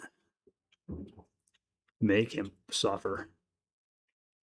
And he went 1 rail with it, but the problem is you don't get the hook. The good news is, I mean, he left it real tough. But there's no chance of getting behind the 8 going 1 rail like that. But but there's 100% chance of leaving him this. So at least you're making your man earn it. And this is a big shot for Dave. And again, look at the speed. This is not the right speed. That shot is all about the speed. And you can just tell his arm is not like focused, present, calm, smooth, dialed in. That's not how I would describe that shot. It's tough, man. It's tough. And this is still a heck of a hard 3-ball run. And this is a big opportunity. Yes, that's one. You're going to need 2 more good shots.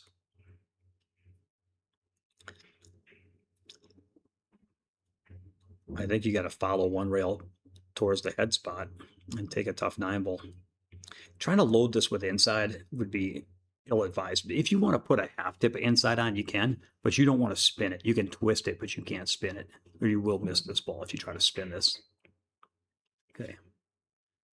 I don't know how much inside he put on, but that shot is no joke because you have to hit it firm. You're off the rail. You're full, so you have to hit it firm, and it's not real comfortable. All right, Dave. Time to decide if you want to win the setup hole. If you want to win, that 8-ball has to be right where your right fist is on the end rail. You bank this ball 1 rail with good speed to the middle of the opposite end rail. Because then, even if you leave some kind of cut, the guy's going to have to make a long, hard cut and get shape on the 9. That's not likely. So now I like that Dave is slowing down just a minute. Like, this is a big, big, big chance. And I got to say, that was a big opportunity for Dustin because 8-1 with a good run out there. It's big. So kudos to Dustin for running the last one out, but that was a big chance, and this is a big game. Every game matters right now. Okay. Dave has not been comfortable with his speed, so he went ultra conservative, figuring I don't even want to risk that cross table bank and having something sell out again. Let's just make sure he has to earn it. And I don't hate that decision. Now there's a cool shot. You can kick behind the 8 and stick the cue ball. That's what I like here. See, if you try to scrape the top half of the 8 and get behind the 9, man, you got to like dribble roll it, and you could not hit a rail or leak the 8 out. But now he's looking at the kick. If you kick behind the 8, the high ball will stop the cue ball with a full hit, and the 8 can go on the side. It can bank cross corner. It can just, and most of importantly, you can get him behind the 9. Fam, how do you go about setting up these challenge matches? You just ask, man, if you're going to be up in this area. Okay, I like what Dustin did. He did something he could execute 100% of the time and just make Dave earn it. And that's a very good game management decision. Because if Dave goes for this cut, that's really betting the game on a very tough shot. And given the momentum, I feel ill-advised. But the safety is not automatic either. But Dave is going to play safe, but he hit it. He was trying to, okay, good speed though. He was trying to get the cue ball to move. And I think you can't, I think you got to play the 8-ball, not the cue ball there. You know, sometimes you got to decide, right? What am I playing? Am I playing the cue ball or the 8-ball? The problem with playing the cue ball, there's nothing to get him hooked with anyway, right? So why are we playing the cue ball? We should just put the 8 in the worst possible spot and avoid what you don't want to do is sell out a shot. And he sold out a really tough shot. But he did leave a shot. But if it had been like 2 inches off from this, it could have sold out an easy shot. So I think you just have to go all out to put the 8 in the middle of the end rail and not be able to play the cue ball the way you want it. Now Dustin's going for the cut here. And yeah, he got away with it. I'm not sure. I don't hate what he did, but like, it's a really hard shot on this table. So like here on the 8, I think Dave is better off. Dave is better off banking the 8 2 rails to the end rail, using a high with the tip of left, and maybe getting behind the 9, and maybe not getting behind the 9. But this is one where you don't worry about the cue ball, you worry about the 8-ball, and you play the 8-ball 2 rails to the middle with a 3/4 full hit and some left spin. And good speed. And he used, the speed wasn't quite there. You got to get the speed down if you're going to play safe. You got to put the, again, that's one where you can't play the cue ball. You got to play the 8.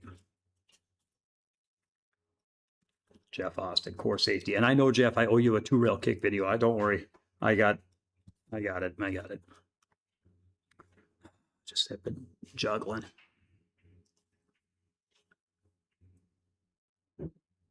Hmm.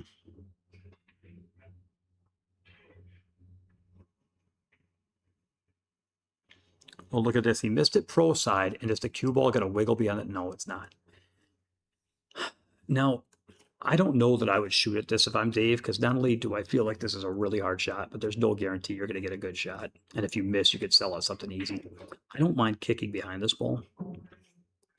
If you want to go for the cut, I guess at some point you can. But I don't hate what he did there. I don't hate that at all.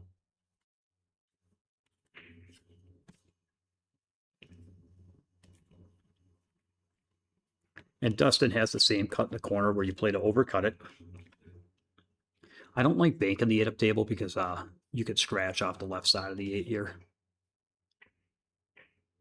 Okay, man, he got away with it there. Dave might be getting a little frustrated because Dustin's missed a couple balls that have ended up on the end rail. Like he missed a cut in the corner and it kind of doubled out of the point and went to the end rail. But he's got to be happy to be at the table. I don't think you get to get him with the 9 ball. I think you have to bank the 8 to the middle of the end rail again, and I don't think you can play the speed to really guarantee that the 9 ball is going to be in play. The 9 ball might be in play, but you have to prioritize. Let's see if he can get this 8 ball within a foot of the end rail here. There. Closer. Dribble. Oh, it's a little hot. Nope, it's not within a foot of the end rail.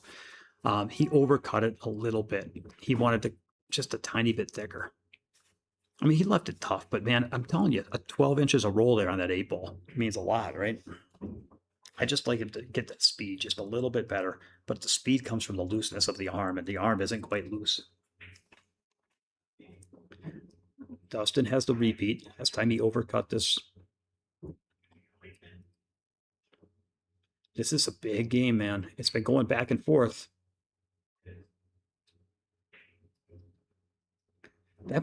Did that ball roll ever so slightly? It felt like it was going to hit the side rail. Let's see that one more time. I'm watching the replay.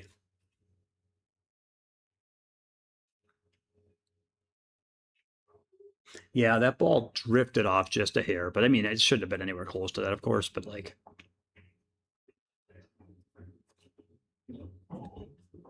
man, that game was a big game. Let's see if Dave can make the 9. Like, he got down on this 9 pretty quick, but I feel like he's going to make this one. Yeah. There was a lot of back and forth in that game. Really, I don't remember how many innings, but quite a few. And that's a big game. That's a big game. I think 8-1, if Dustin had been able to run those balls out and, complete the run. Now I'm trying to go back to remember what even happened there. I remember that jacked up shot of the 6 when Dave played the safety. I don't remember. It's been a while, but every rack that Dustin wins before Dave starts catching, loosening up is big. That's kind of the tail of this set. It's going to be Dustin getting a big lead while Dave is off kilter. And then at some point, if Dave smooths out, I think Dave's gear could be scary. And then it's just a question of, is it too little, too late? And so it's really interesting to see it play out this way. Who would have thought, right? You just never know what you're going to get. It could have gone the other way and Dave could have bowled him over and it could still stay this way and Dustin could win 15-3. You just never know. Man, Dave doesn't get a shot after the break. If that ball had gone in, he'd be on the 3. If the ball had hung on the other side of the side, he'd have an easy shot.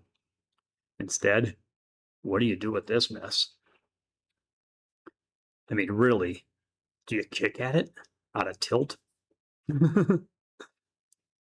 He is. I mean, I don't hate this. Like, I mean, it's just at some point.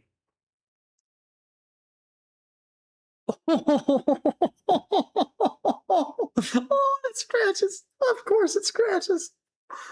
Oh. Okay, guys, this is why I play pool. Like, this is why I love pool. I mean, how do you explain to somebody that's not a pool player? How do you explain this?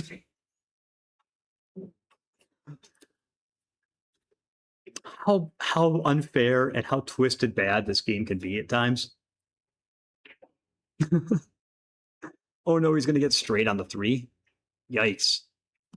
Oh no. Because you need a big angle here to get up table, because the 4 don't pass the 7. So why is he here? Was he trying to lay it on the end rail? Okay, I don't know. There's zero world in which I'm straight on the 3. Sorry, Dustin. I love you, but like you had to like thin this ball and go above the 6 and end up on the 2.5 diamond for a real thin cut.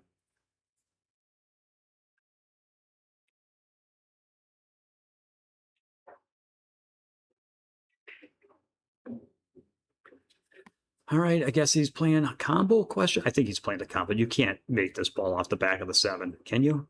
I don't think. I mean, it's just, it's going to rattle. Fire the combo. Pop your cue ball 1 rail out into space and trust that the 4 will come around somewhere.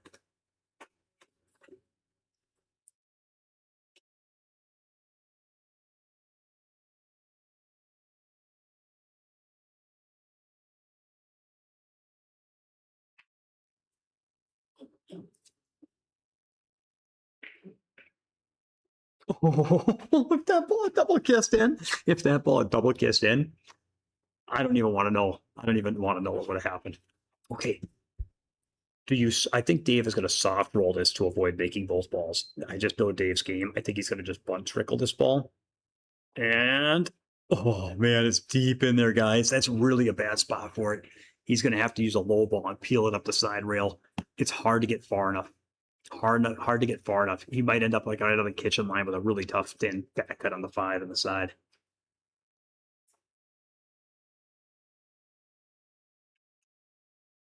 You have to hit this ball as thick as you can with a low ball to beat that corner point or the side rail point. If you use high ball, can he beat the point? Well, Dave knows he's at the table.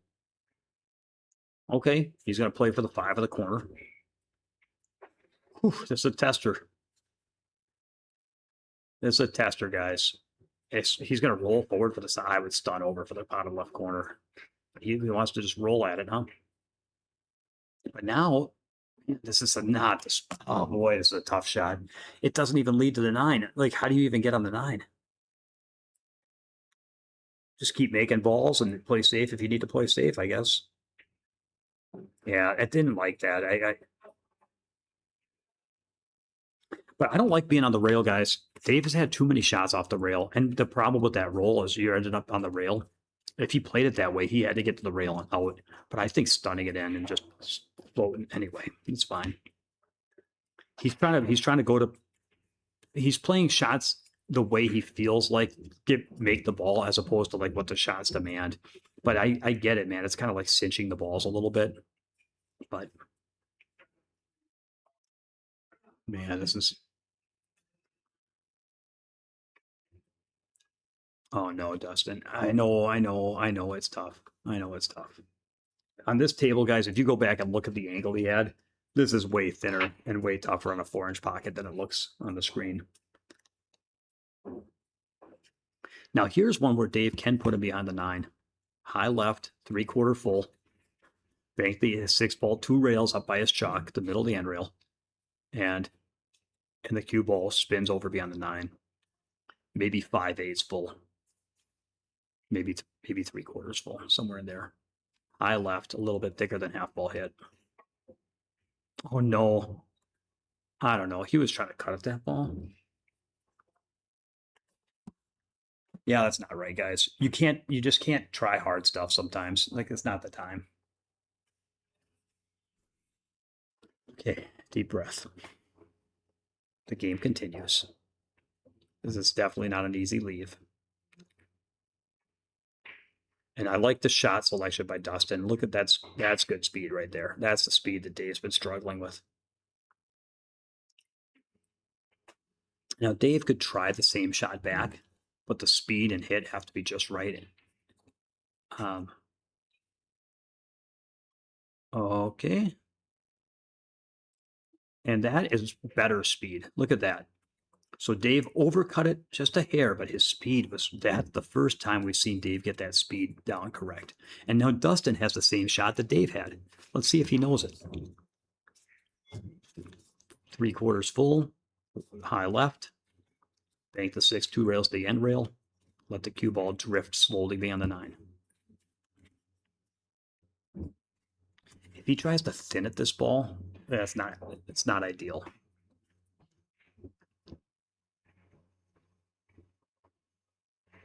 Okay, he managed to thin at the ball, and he hit it well enough. That's a very tough to do what he just did. That was very well executed. It's easy to airball that thing or hit it too thick and bank it out. So I thought it was very difficult to execute what he just did, and you don't have the possibility of a hook, but he did execute it. Okay, now Dave just hit the shot I was talking about. And that time he got it right, for sure. Yeah, Ben Gates Media, we understand. We do definitely all have days like these. And you know what? You need them, guys. And so any of you, if you haven't had a loss this brutal, if you haven't had a set where you've played this bad, has he got to kick to the end rail? Is he going 3 rails? I go 3 rails. If I have to kick to this head rail, I go 3 rails. In other words, end rail, left-hand side rail, other end rail. I come in from behind it. I feel like that's ball plays real big because you can get it 2 or 3 rails that way. And so just kick and yeah, I don't know that I would like. I feel like there's other options, James. He's asking if it's time for the short cue. Like there might be other options of other ways to hit this ball, but if he has to kick, like if he kicks to diamond 1.5, like find like closest to us, the middle of the end rail on our side, and then move to your right half a diamond as we look at the screen. So like the little bit to the right of the middle of the end rail, you can kick end rail, side rail, head rail, and that 6 ball plays real big because you can hit it coming in off the second rail or off the third rail. And sometimes you get a lot of good things to happen that way. It's not as bad as it sounds. Kicking 1 rail to the bottom rail as we look at the screen would be pretty tough. And Zing it would be tough. Okay, he's looking like he can kick 1 rail now at the 6. Or is he looking at okay, I don't know what he's looking at, so. My prediction days are over.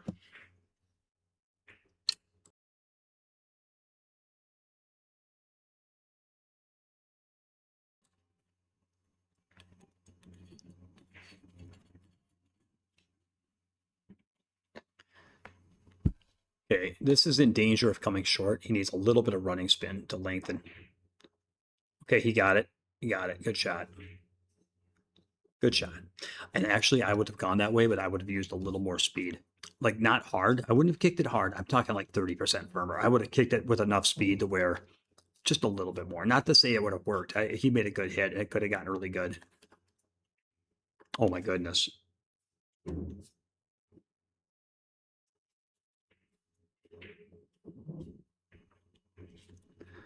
Wow.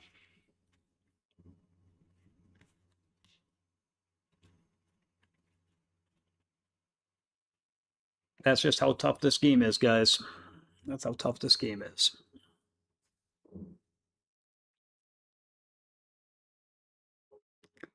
That Dustin still has to shoot him in. This is not much easier than what Dave had. Made a good shot. And the way Dustin's stroking, he's starting to stroke pretty smooth. It helps to have a little lead. But even still, guys, this 9 ball, what's the trick to this one, guys? Cue very low. Cue very low and shoot with a relaxed speed. Relaxed, smooth, soft swing. Like that. That's pretty straight shooting. 8-2. 8-2. And the way it's been going, man, now is around the time when I feel like, I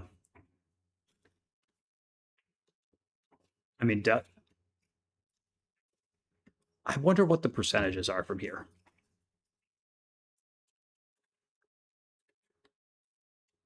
According to Fargo rate, with a 50-point gap, okay, 568 versus 620. I'll just tell you guys, according to Fargo rate, Dave is supposed to win 3-2, 3-2, 3-2, which means he's supposed to win 9-6, be at 11-13, and then he wins 3-2 again is 14-15.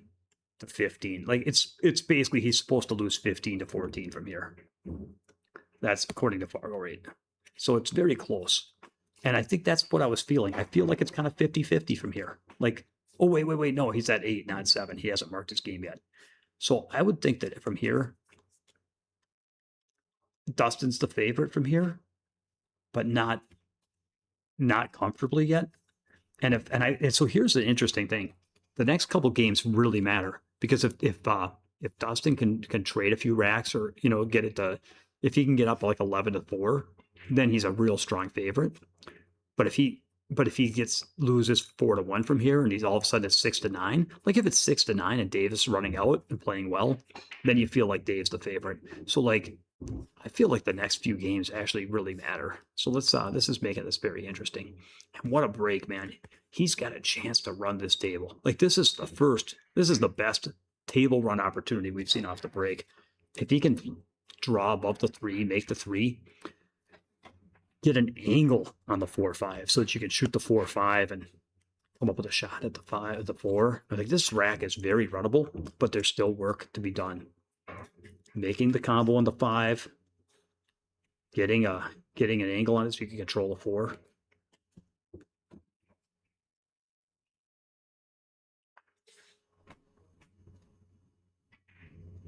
Oh man, he cranked that ball. Oh no. That's the new cloth though. People don't expect how easy the ball draws. And have you noticed, guys, how people have been overhitting things? Dave was kind of overhitting some shots early, and then he was kind of overhitting some of those safeties. And then people have kind of like overdone a few things tonight. I think the game needs to be played a little bit calmer and softer than people think. Oh, it's a big chance, man. That's a big chance. All right, Dave, this is a big game. If Dave can run this table, guys, it feels like all of a sudden, suppose he runs out from here, breaks, gets a shot, plays a safe, runs out another rack, it's 8-4, and Dave's run a couple. Like all of a sudden, it'll feel like Dave's a strong favorite, and that it'll just change everything. Oh no, he played to get straight, man. So now he's got a. So okay, if you play to get to the middle of the table, if you're in the middle of the table, you can soft roll the 4 in, and you don't. The cue ball is just naturally bouncing off the side rail for a shot at the 4. Here, the cue ball's rolling straight after it, so you have to like bunt roll at table length. And if the 4 ends up on the end rail, then you don't even have a shot because you're trapped on the side rail. Yeah, this is, it worked perfect, but he got very fortunate. So Dave, our owner, Dave O'Keefe, if you go into the Patreon training group, I have a little section in my cue ball knowledge collections on how to play combos to hanging balls. And I'm kind of mad now because these things matter, guys. Okay, I'm going to link it there in the chat. Like, everything I teach matters, and these things come up, and then they come up at critical times, and then they make or break sets. And so I teach it for a reason. And if you guys want to go back and rewind the YouTube video, you'll hear the part where I said you don't want to be straight on the combo, and you want an angle where the cue ball naturally bounces off the side rail so you can pace it in for automatic shape. You go hear me say that, and then he gets straight in, and you can see the problems that caused. So I'm not trying to just say stuff after the fact. Like, I'm just saying details matter in this game, and fighting for details and learning those details really matters. And so if you are the kind of person that plays pretty good and can run some tables and feels like you kind of know how to play and just need to practice your fundamentals a little bit to get more consistent, I would strongly challenge you to come to my Patreon group for $20 a month and have your mind blown with how to actually play pool. That's my opinion. But hey, you know what? It's a good thing I'm a player too. You can train with me or we can play against each other, and then we'll just see how you do.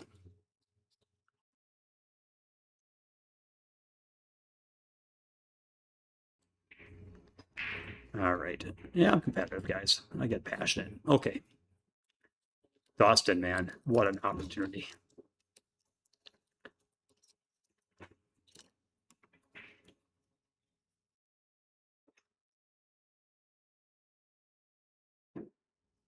Super tough. Don't get me wrong.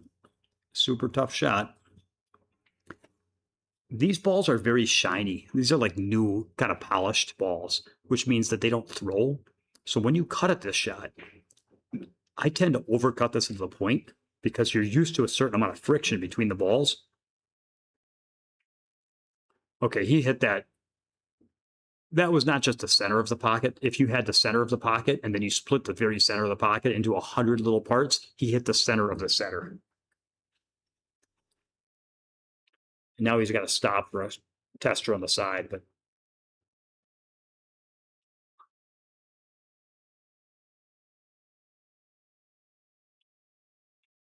Even this type of shot, this shot is not automatic.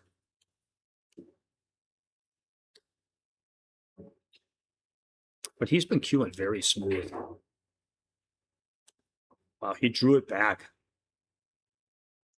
So that's ambitious. I think you can stop there and make the 8 higher make, and then just cut the 9 to the side at a very high clip. And that drawing back from table length across the line of position, you might end up better on the 9, but you could end up worse. And you could miss the 8 trying. So I felt like that was unnecessary, but you know, in my opinion.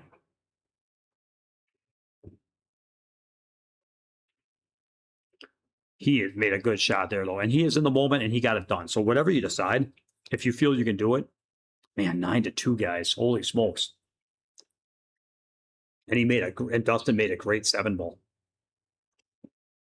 That's right, stoplight practice. That's right, that 9 on the spot. I'm still having nightmares about that. I think I haven't posted a video on that. I think I've gotten to 30 a couple times, but I have not. That one guy got that 65 he ran on that thing. I don't know how he did that. Pretty impressive shooting, man. Well, if Dustin starts hitting them like that, like that's what he needs to do, though. So if you guys are watching and you feel like Dave's just giving him every rack, rest assured that that 7 in the corner was not easy. He came with a shot there. And that's what I was saying early on. I was saying that's the kind of thing he was going to have to do. He couldn't just wait for a bunch of hung up 9 balls. He was going to have to start firing some balls in and come up with some runouts. And he did run that table from the 1 ball. He just won that game with that 7 ball. Last rack, it was the 6-9, but he had that thin cut on the 6 followed by that long 9 ball. And he's been doing a little bit more than he was doing in the beginning. So, and as he gets comfortable and as he gets a bigger lead and as he is enjoying the way things are going more and more, you know, this is Dave's going to get fewer and fewer opportunities as Dustin gets more and more comfortable.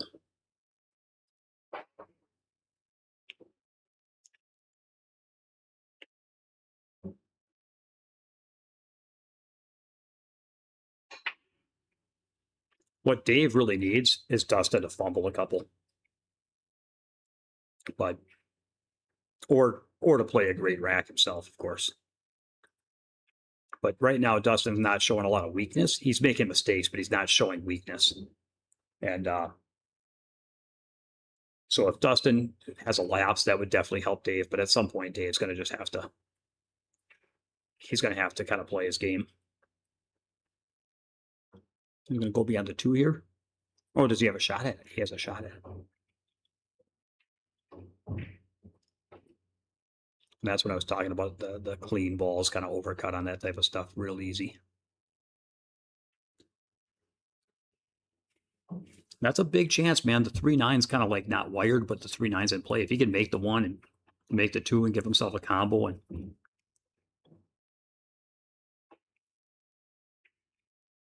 good shot by Dustin. Very good shot.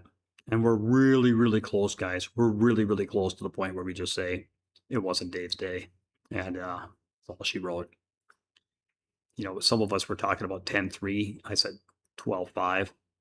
I mean, we're in that vicinity. We got that 7-game lead. And this is the part where it's on the verge of getting away from, I mean, it's on the verge from being over.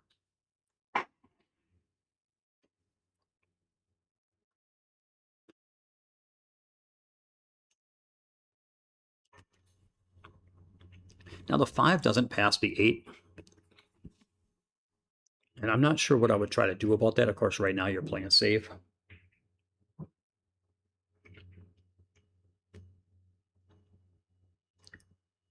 Hey, Marcus. Good to see you, man. What breakdown of how the match has gone so far? Take a look at the score, and then you'll understand. The fact is that Dave, let's just call it what it is. He hung 2 9 balls, the first 2 racks to go down 2-0, 2 hung 9 balls.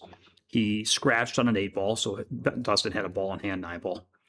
So Dustin was up 4-1 at one point. David made a 1-9 combo. Was the only game he won, and Dustin made a run out from the 6 ball, and then followed it up with. So at 4-1, Dustin had 3 gimmies on the 9 and 1 4-ball run. and Dave had 1-1-9 combo to be 4-1. From there, Dave missed an 8-ball where he actually missed the entire 8, gave up ball in hand, and Dustin had a 2-ball run. And oh my goodness, okay, he lifted up a little on his tip. There was a lot of gifts. Dave's been playing very patchy, and Dustin has started smoothing out, made a couple good runs, made a table run from the 1-ball, and has been converting a little bit more comfortably. And now what we're trying to figure out is if it's over because Dave is playing so tight and Dustin is starting to smooth out. And we were debating at what point the set is over. And it's 9-2. And we kind of were talking, my number was that if it was 12-5, if it gets to 12-5, then I feel like Dustin's far enough ahead and he's close enough to the finish line. But with a 9-2, even though he's got that 7-game lead, he's still got to win 6 racks. And if Dave can win a couple and smooth out, then it still could come back.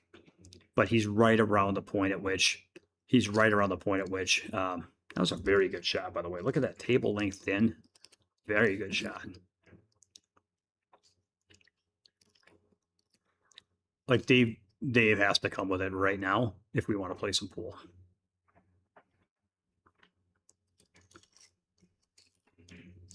And if I'm Dave, I'm playing safe here. I mean, I know you could try to bank at this ball, but then it doesn't lead. You lead to a thin cut on the 4 where it's hard to get on the 5, which is a horrible spot. And so I know it's tempting to go for the bank. I just don't think there's a future unless I'm wrong on how thick you can hit the 3. Yeah, Pedro, that's a good point. Dave could take a timeout.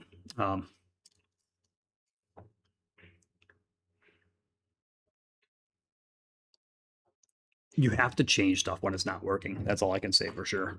So whatever you've been doing, you got to do it different.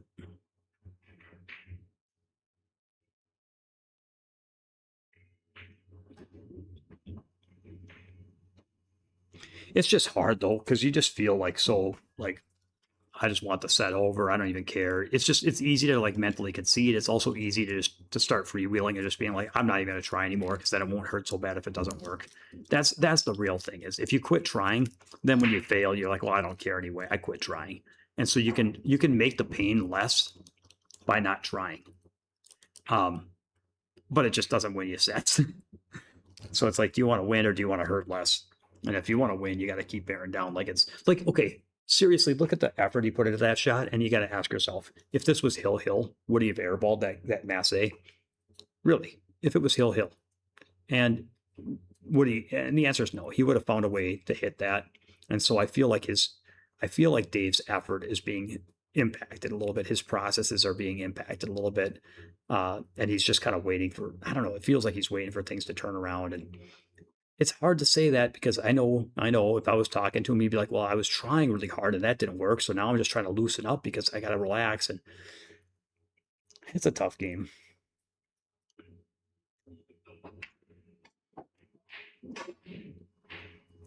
What did that scoreboard ever do to you, Dustin? All right.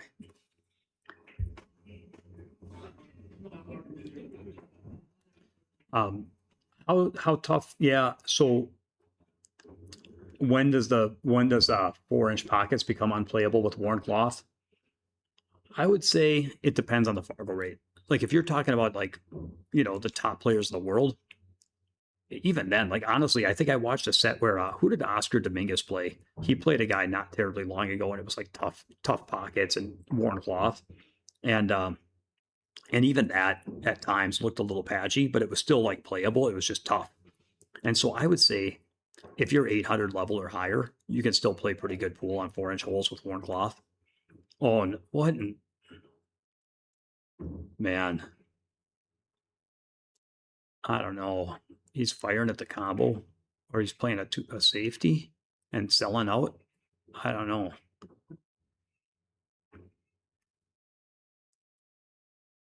I guess he just felt he couldn't run the balls out, and so because where the 4 was at, which I get it, it's tough, but I think he could have shot it and kind of come one rail towards the 9 ball, and maybe he's gotten full enough on the 4 to play shape on the 5, and then you can always, if you don't like where you get on the 4, you can always play safe on the 4 or the 5. But I think you got to take a swing to try to run out the balls.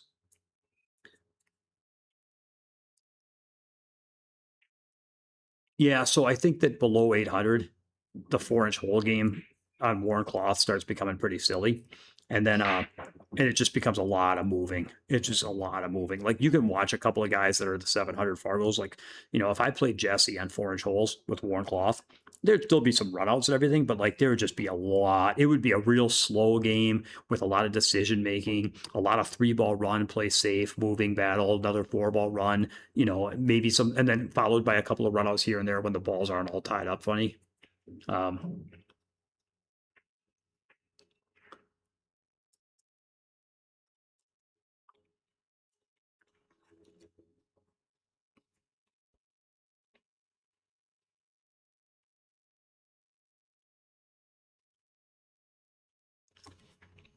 well, this will be motivating for Dave. The last thing, man, is there's some competitive fire, and it's somewhere in my belly, guys. If I was Dave, I'm just telling you how I would feel. I'd be like, at some point, I'm just like this isn't acceptable. Like I don't care. Like I don't care. This is not how this is going to go. Like at some point, this is just not how the story gets to go.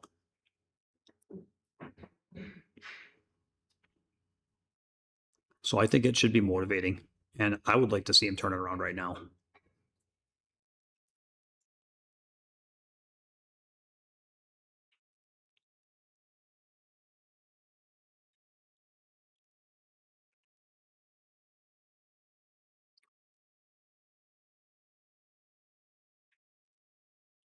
You know what, though? It reminds me of something.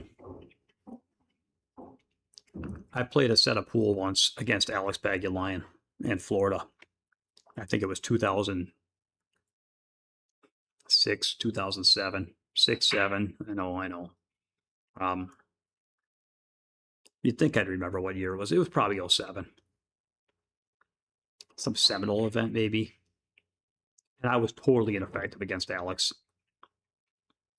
And I mean, it was devastating. He tortured me, and I was totally ineffective. And afterwards, I asked Alex if he had sets like that. I was still a lot younger. I was like 27 years old. And I said, Alex, I'm like, have you had sets like that? And he looked at me and he said, a million of them.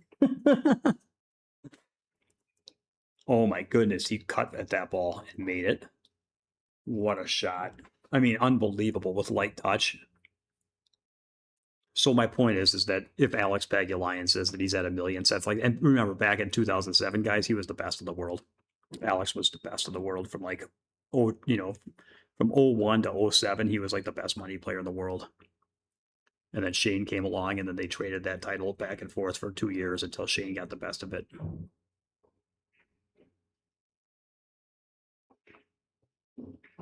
Well, those were some unbelievable shots. Are all of my podcasts on Cue It Up? My podcasts, yes. And then I've got some other stuff on my YouTube channel, MN Pool Boot Camp, MN like Minnesota. But and then of course I've got my whole playbook and my online training is behind the $20 a month paywall. If you want to train with me, I'll link it one more time. Let's go.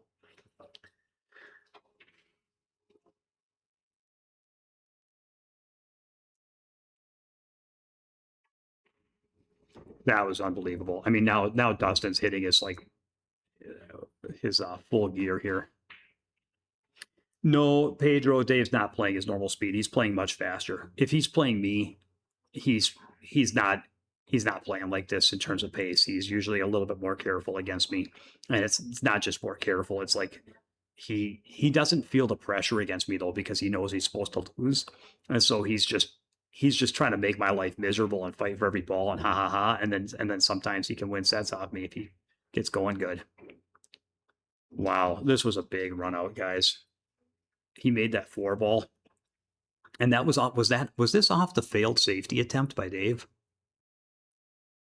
This was off that failed safety attempt with ball in hand. Yeah.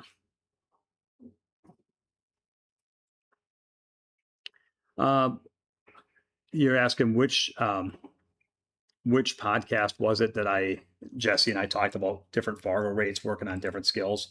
I will take a second in between racks to see if I can find it, but I don't remember off my head which podcast it was. And so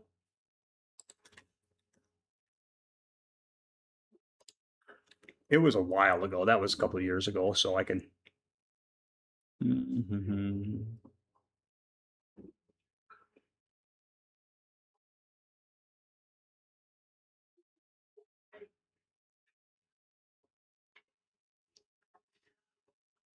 I would say, here's what I'll do.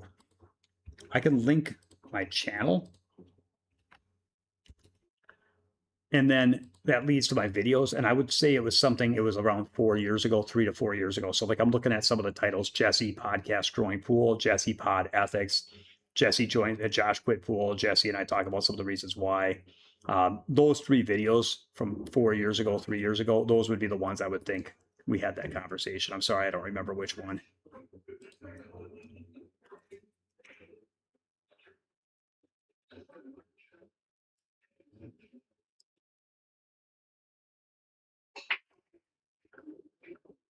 Or for $20, you can join my training group, and you can jump in my Q&A, and we can have in-length interactive conversations about it, and then work on stuff together. You could do that, but that's $20. It's not free, so maybe that's too much to ask. All right, Marcus says, do I have any more challenge matches or tourneys coming up soon, or am I focusing on boot camps and Patreon? Yeah, so I actually answered this in the last Q&A. Right now, focused on the Patreon and some stuff. I got Nate Tam coming out to my place next week, and we're gonna. Oh, does he have a billiard at this 9? Oh my goodness.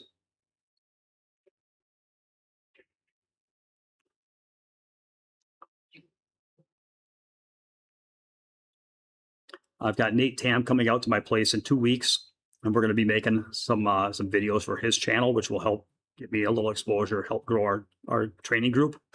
I've got a couple of other boot camps. I've got some individual lessons, and then making stuff for the Patreon. So I am not going to any tournaments immediately, but then once I have a busy few months, but then I'm going to have some tournaments stacked up. So August, I should have a few. I think there's opportunity for me to play a few. The Texas Open is one. Then there's the Arizona Open, which is a WNT event. And it's possible they've also got a warm up for the Texas Open in the Round Rocket at that Skinny Bob's. So some way or other, I'm going to try to set it up where I have 2-3 events in August. And so I have a chance to kind of play a few events and kind of get to stroke. As far as challenge matches, oh my goodness, what a shot. I was hoping to play Niels when he was in town a couple weeks ago, but that didn't come together. So I don't have any other big action matches lined up, or challenge matches lined up. So I'm just going to have to make do with a few months of sparring, and I might be able to sneak out to Wisconsin for a tournament, but nothing like monstrous on my radar.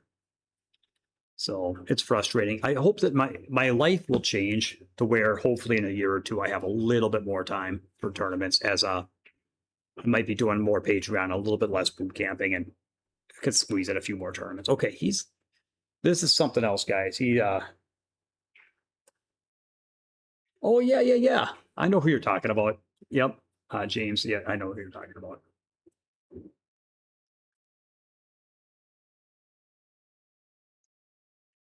All right. Yeah, his pace of play is good, man. Dustin's hitting him good now. He's really hit some long straight shots and some long smooth cuts. The 7-ball a few racks ago was really strong. That last rack where he had to thin the 4, thin the 5, come with that long 6-ball, super strong. And this is super tough to get from the 6 to the 7. We'll see how he does here. Is he going one rail or is he going around? He's going one rail. And it's a tough shot, man. And that side pocket point. Now, if you hit this easy, you can beat the point and you can float right to where his cue is. If you hit it easy, you don't even have to go to the side rail because this table is slick enough. You don't have to hit it that hard. But if you punch this ball, you bring the point into play and the pocket rattle into play. So let's see if he can cue low and smooth and float. Look at this smooth stroke. He's not moving his arm fast at all. And this has been, if he runs these balls, this will be the toughest run out of the night. Eclipsed, if anything, only by his last run out from that 4-ball where Dave played the failed safe. Still got work to do. But the way it's going, I like one rail here, but you could go 2. but I feel like you're close to the rail and it's easy. I don't know. You could go either way. One rail with high and a tip of right, or two rails with high and two tips of left. I kind of feel like high right makes it easier to make the ball. Yeah, that's what I like. And all of a sudden, he's playing really good. Like, this is really good. And this is where I said, this is not 568. Like, he's playing really crisply here. This is a 9-foot table with 4-inch holes. He's coming with shots. His stroke has been very smooth, straight, and, accurate. Some of the pocketing he's had on those long shots where he's had to smooth them in.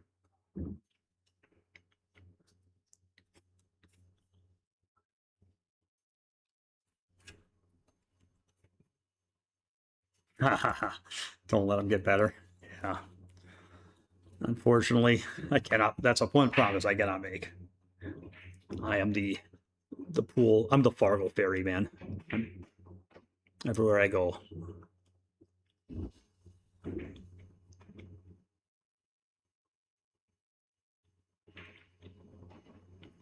Oh, my goodness, he's going opposite handed. Okay, he's thinking better about that.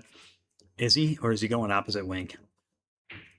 I mean, I don't know how good he shoots opposite handed. I wouldn't shoot it opposite handed, but I'm comfortable, but I wouldn't want to bet my tournament on it.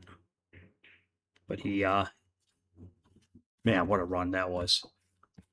I'm proud of you, man. Dustin, you put together a hell of a pool game. The last few racks have been something else.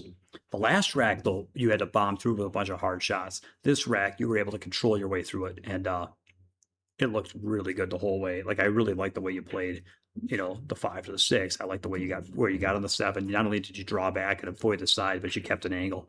You floated up and got the right angle on the 8 by playing that with that high and a twist to right and playing good speed to accept a little distance to keep a good angle. Everything was real. Like, this is starting to look real crisp. Like, that's some good pool.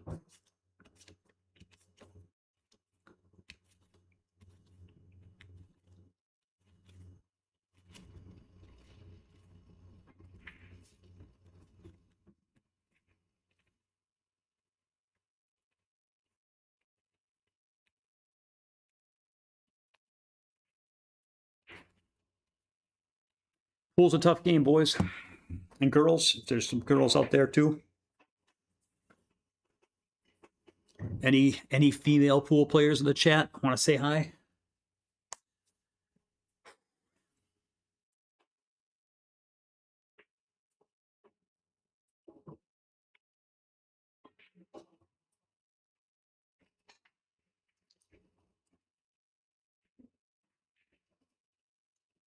Man, oh, the one ended up on the end rail.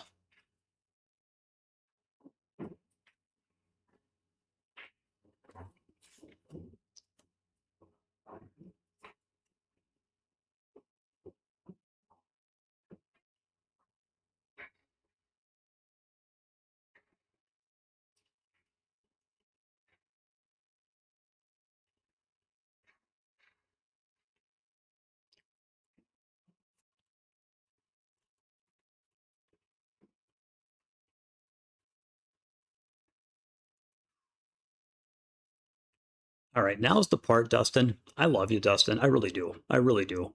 But now's the part where I'm rooting for Dave. The Midwest Billiard Expo. Oh, you mean in yeah. If in July. So, fam, you're absolutely right. July. The problem with that is that Ray Martin is Pool Action TV, and he's usually affiliated with that. Yes, there's a very, very good chance I'll be able to go to the Midwest Billiard Expo in Iowa. That's the one I played last year and had a pretty good finish, and I'd love to get back there. And I actually have most of July open, so I want to find out when that is, but I also want to take a trip with my kids. Although, anyway. All right. Dave is, yeah, I mean, Dave needs a chance. I feel like Dustin's hitting him pretty good. How do you get on the 3? Can you hold for the side, or do you kind of like pinch? You can maybe get on the side, or if you float over too far, it also goes in the corner past the 6. Of course, getting on the 5 stuff, but that's a problem for tomorrow. First, we got to make the 1 and get on the 3 some which way. I think you're close enough to the 1 that you can kind of like finesse the 1 down the pocket. But maybe he's got more angle. He's got to go to the rail and out.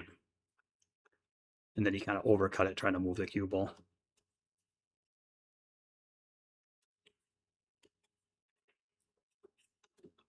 Yeah, I guess Marcus, yeah, I mean, definitely he should have taken a break. Like, definitely he should have taken a break.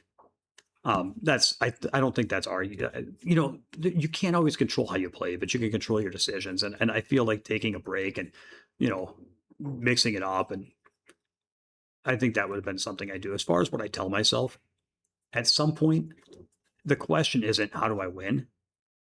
At some point, the question becomes, if I'm going to lose, how am I going to lose?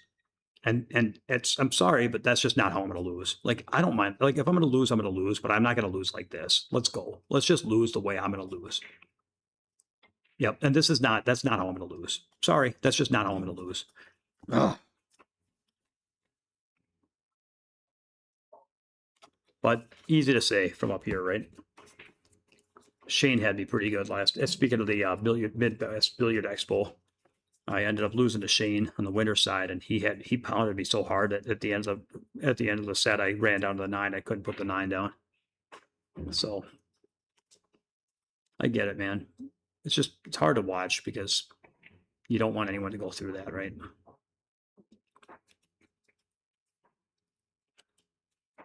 But right now, Dave's playing pretty quick and loose, and I think he's telling himself, trying isn't working, so I just got to freewheel my way into gear. But I think, no, I don't think so. I think you got to treat it like it's hill and treat this 3 ball like it matters. And you got to work a little harder, because right now he's swatting it. I call this swatting at balls. I feel like he's just been swatting at balls for a while, waiting it to come together. And that doesn't work. Like, I get it. It's just not working. And so he's been doing that. Like, if you think, I would say in the very, very beginning, he played too tight for like the first 2 racks and hung up a couple 9s. And maybe he was a little too tight. And then somewhere around rack 3, he's like, well, I'm just going to loosen up because I'm too tight. But then he hasn't tried anything else, and it's been 13 racks of that. And he's just been swatting at balls too loose and a little too reckless. And so he's been not trying very hard. And I think he's not trying very hard. And I think he's excusing it as, well, I'm just trying to get loose because nothing I do is working. But like, I'm sorry. I think that's an excuse for not doing your job. That's it. I'm being pretty hard, but like, don't do it then. Okay, don't do it. I won't be hard on you.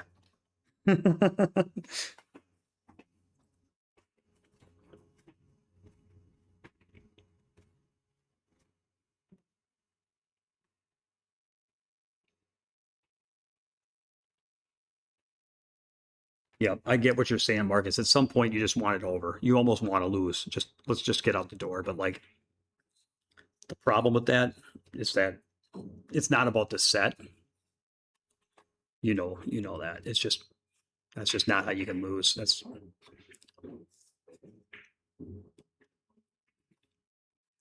And I'm being pretty hard, and maybe I get fired. Maybe I don't get to do commentary again. But I'm the difference. I know how tough this game is. So, yeah, Marcus, you played him. You saw the set. He turned it on you.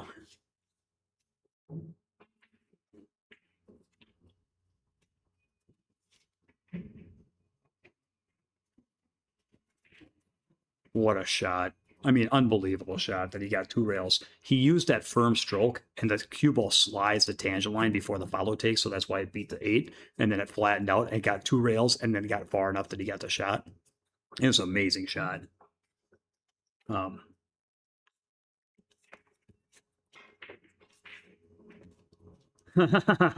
Oh my gosh, it's the first time I've ever been compared to Hunter Lombardo.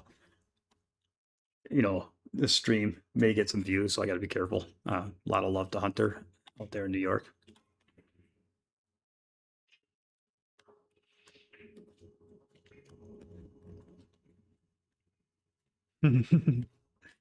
Oh, man.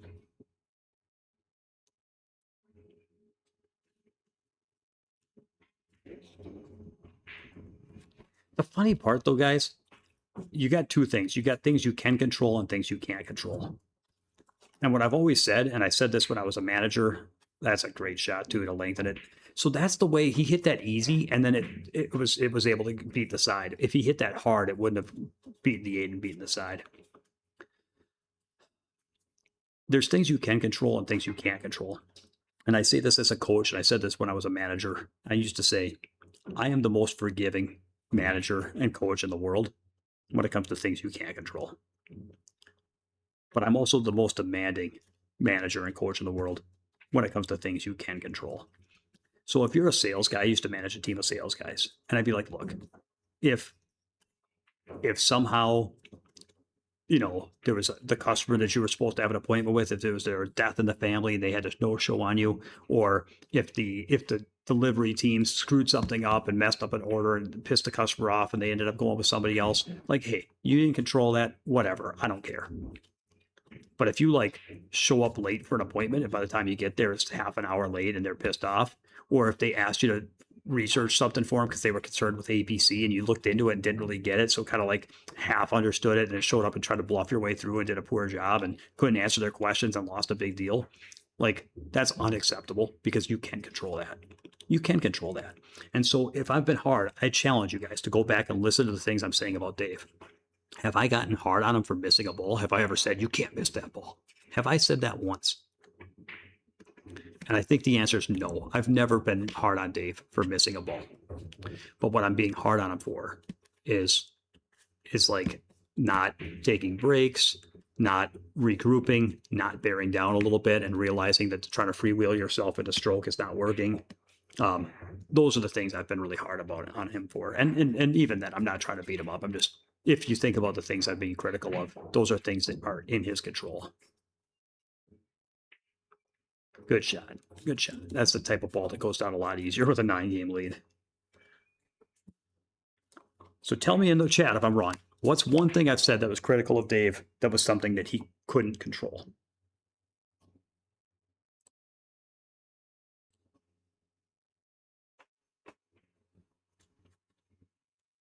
Dustin's stroking very straight. You're right. His stroke is very straight and powerful, following that 8-ball in with a thick hit and following it to the end rail and back out for the corner pocket on that 9.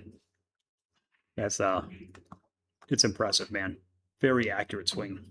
And he's put in a lot of hours, and you can tell the work he's putting into his game for him to be able to do stuff like that.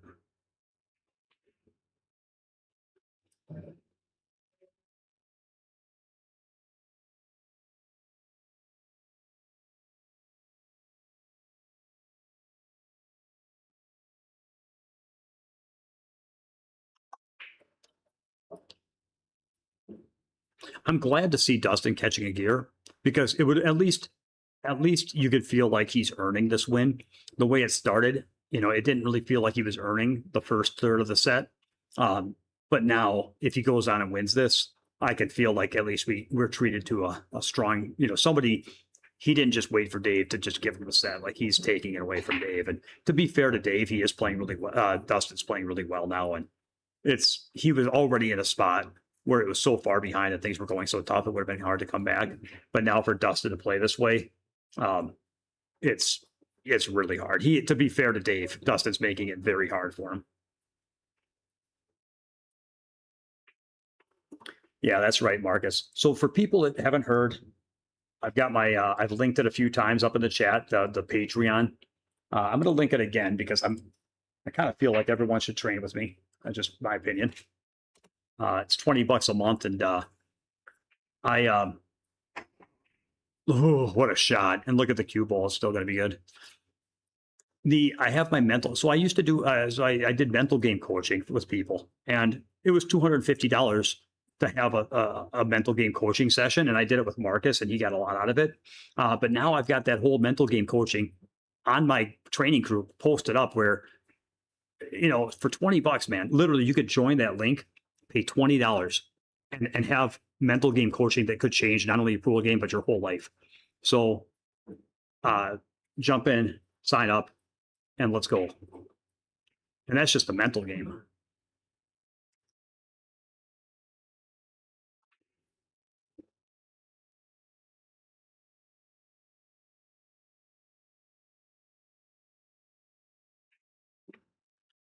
I kind of like following at the 9 right now. Like, can you shoot the 2 by the 8 and follow into the 9? Half ball hit, or even elevate slightly and kind of center ball slide at the 9. Shoot the 2 between the 8 and the rail. He's acting like he wants to make the 9. I guess that's okay too. I think I would just play I would play all out for the safety because I just feel like that's a real high percentage.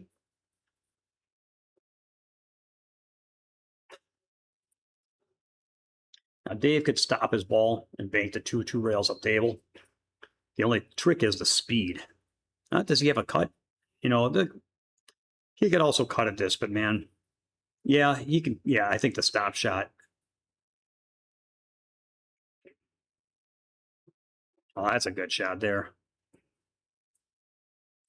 All right. Thank you, Marcus. For what it's worth, for people listening, I'm going to read the chat. For what it's worth, I'm a 648 Fargo. And the mental game coaching I did with Demi has been the most significant thing I've done in my pool game. Has maybe been the most significant thing I've ever done in my pool game. So, yeah. Thank you, Marcus. And I'm glad I could make an impact, man. I believe in what I wouldn't do what I did if I didn't believe in it.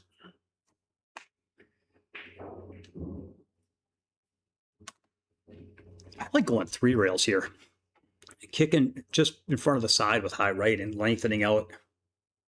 James, his best shot for 45 minutes. Ouch. Dave, I'm sorry, man. If you, well, he's going 1 rail. I like 3 rails here. I really like 3 rails here better.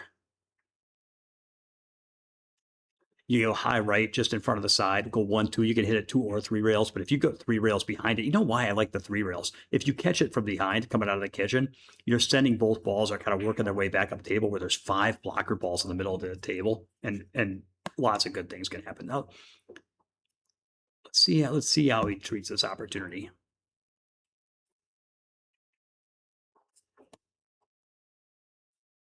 Now, he's got a little bit too much angle to hold for the side. Unless you roll into the 6, but then you're on the wrong, then you're running into the 9. He's going to lay this in. Let's see if he can make this. It would be really easy to miss this ball, worried about how you're going to get from the 4 to the 5. But he made the ball, and then he'll figure it out. So this is, yeah, you're right. This is the best we've seen him shoot for a while. Now, because he got an angle on the 3, he wasn't able to get good on the 4. But now he could always play safe. You were complimenting the shot. Yeah. That's a compliment. I love it. Well, don't worry, Dave. Just play safe. If you don't have enough of it to make it, just play safe. Oh, he can make it. What if he could run a rack and then win another game and go 12-4? Like, is it still? Could he come back if he plays well from here? Nope. The answer is no. Not like that. So the problem was he tried to stun it 2 rails around, guys. So I teach this. I'm telling you guys, knowledge is power. Knowledge is power. Knowledge is power. Knowledge is power. Knowledge is power. Here's the deal. I just did a video and I talked about this in my Patreon training group. And I talked about when people are close to the ball, number 1, and number 2, they're shooting firm. So 1, they're close to the ball, and 2, they're shooting firm. There's very little table friction. It's not going to change the revs on the cue ball. So normally when you shoot a stun shot, you shoot 1 tip low with medium speed. That's how people like to shoot their stun shots, because you're used to a little bit of distance and a soft enough swing, like a medium speed swing with a little bit of distance. The table wears off the draw. So you start it with a tip of draw, and then the table has a chance to take the draw off the ball, leaving you with a stun shot. But when you're close and shooting firm, close and shooting firm, close and shooting firm, there's no time for the friction of the table to change the cue ball spin. So if you cue 1 tip low with a little bit of draw like you're used to, the cue ball will still have draw on it when you hit the object ball, and it will draw to the corner. And so these things, stun control is something I teach in depth. I don't just talk about how to stun the ball. I talk about how to control the stun shots, and it's a big deal. I just had a guy from Texas last week. He's a jiu-jitsu. He's one of the best in the world in jiu-jitsu. He was in his prime. He's getting a 7th degree black belt, which puts him one of 100 people that's had that. Anyway, he's a very strong player as well. And when I was teaching him stun control, like he's over 600 Fargo, and when I was teaching him stun control, he lit up like nobody I've lit up. He understood the value of it. He's like, I get it. He started controlling his stun shots so much better. Nice shot, but let's see if you can make the bank or the safe. Bank or the safe. If I wasn't on the rail, I would for sure bank at this ball. Being on the rail and being up 12-2, I might play the safety just because I can always do it, and my man is on tilt, and I don't want to give him an easy shot. But hard to fault a bank shot here. I just don't like shooting banks from off the rail because it's hard to cue them. it's hard to strike them cleanly. It's hard to strike them with the speed I like to shoot banks at. Like I would like to shoot this with a medium speed. It's hard to do that off the rail, but he's going to elevate and spear. It's hard to argue with this decision, but I'll tell you, the only thing about it is match dynamics. The one thing I wouldn't want to do is give this guy a 9-ball. I would want to make him earn it.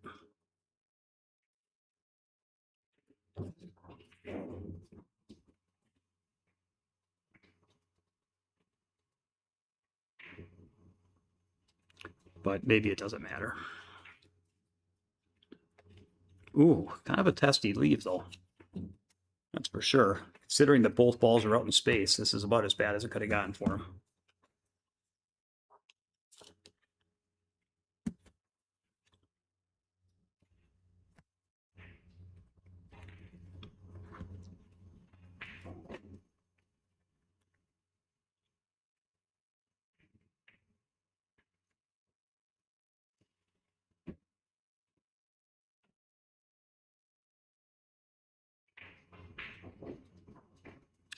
What a shot.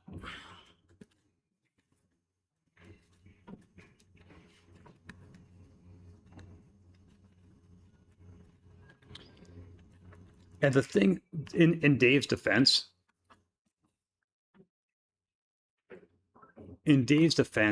we don't know how bad he's feeling and we don't know how much he's battling.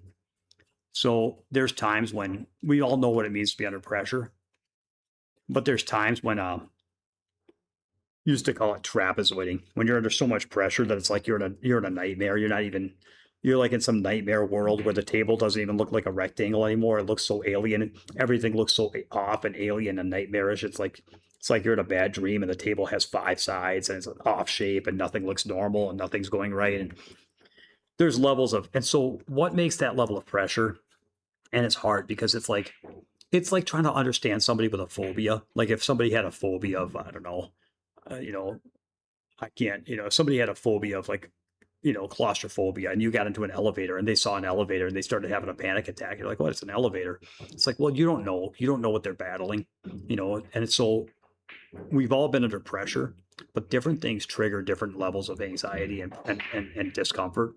And so we don't know the demons that Dave's fighting. I've got demons, guys. When I play pool, it's hard. There's a reason I have a mental game course. It's because my mental game, like I've battled enough anxiety and I've battled enough fear and I've battled enough self-loathing and perfectionism that it's been paralyzing, debilitating, and absolutely devastating.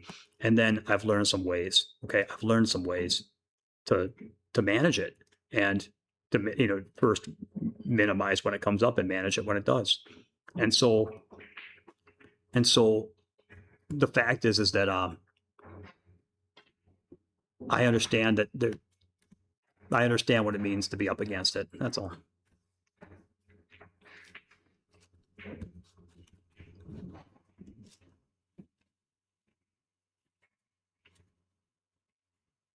It feels like you are melting away. Super weird mix of feelings. Yeah.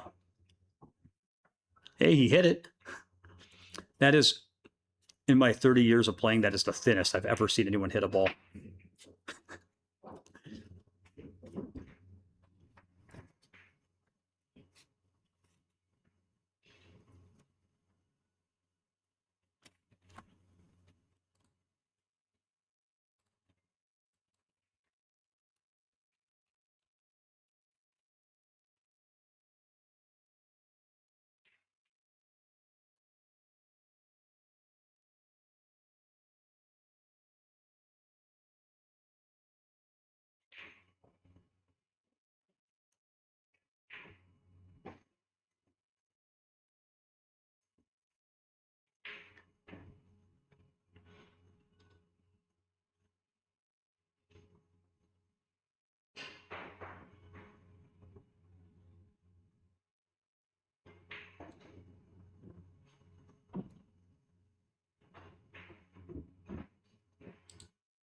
I'm looking something up. I wanted to find something here.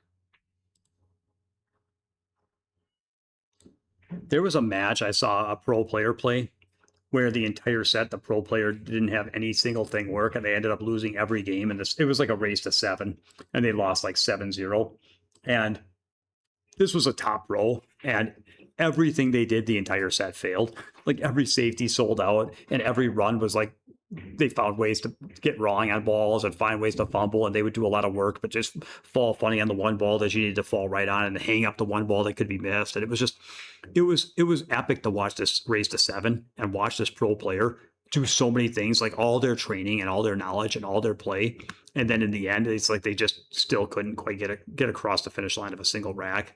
And it's just shocking how that can happen. And so I almost don't want to post a set anyway, because why pick on somebody? But like, it's fun to see that happen to a guy that was like one of the best in the country.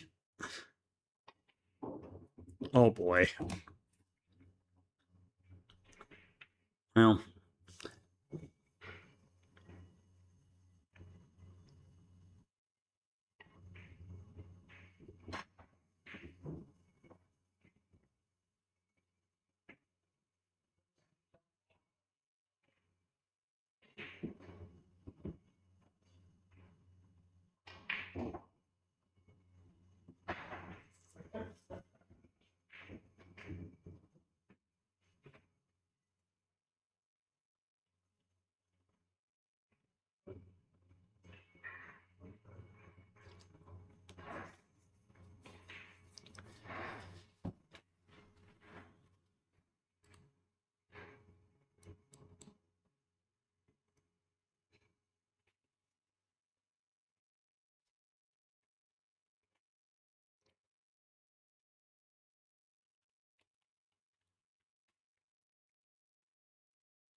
I don't hate taking a kick at this, guys. I was thinking about that, but if I can hit the 8 thickly enough to bank the 8 out, even if the 8 ball banked out like just a foot and a half from the end rail, even I wouldn't mind just thinning this and going up table. But I don't hate the kick. It's just that.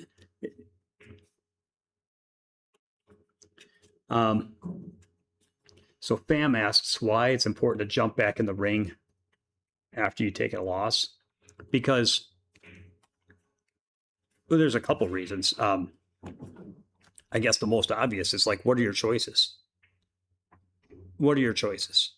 You can quit or you can keep going. And quitting doesn't lead to your goals. So what does that leave?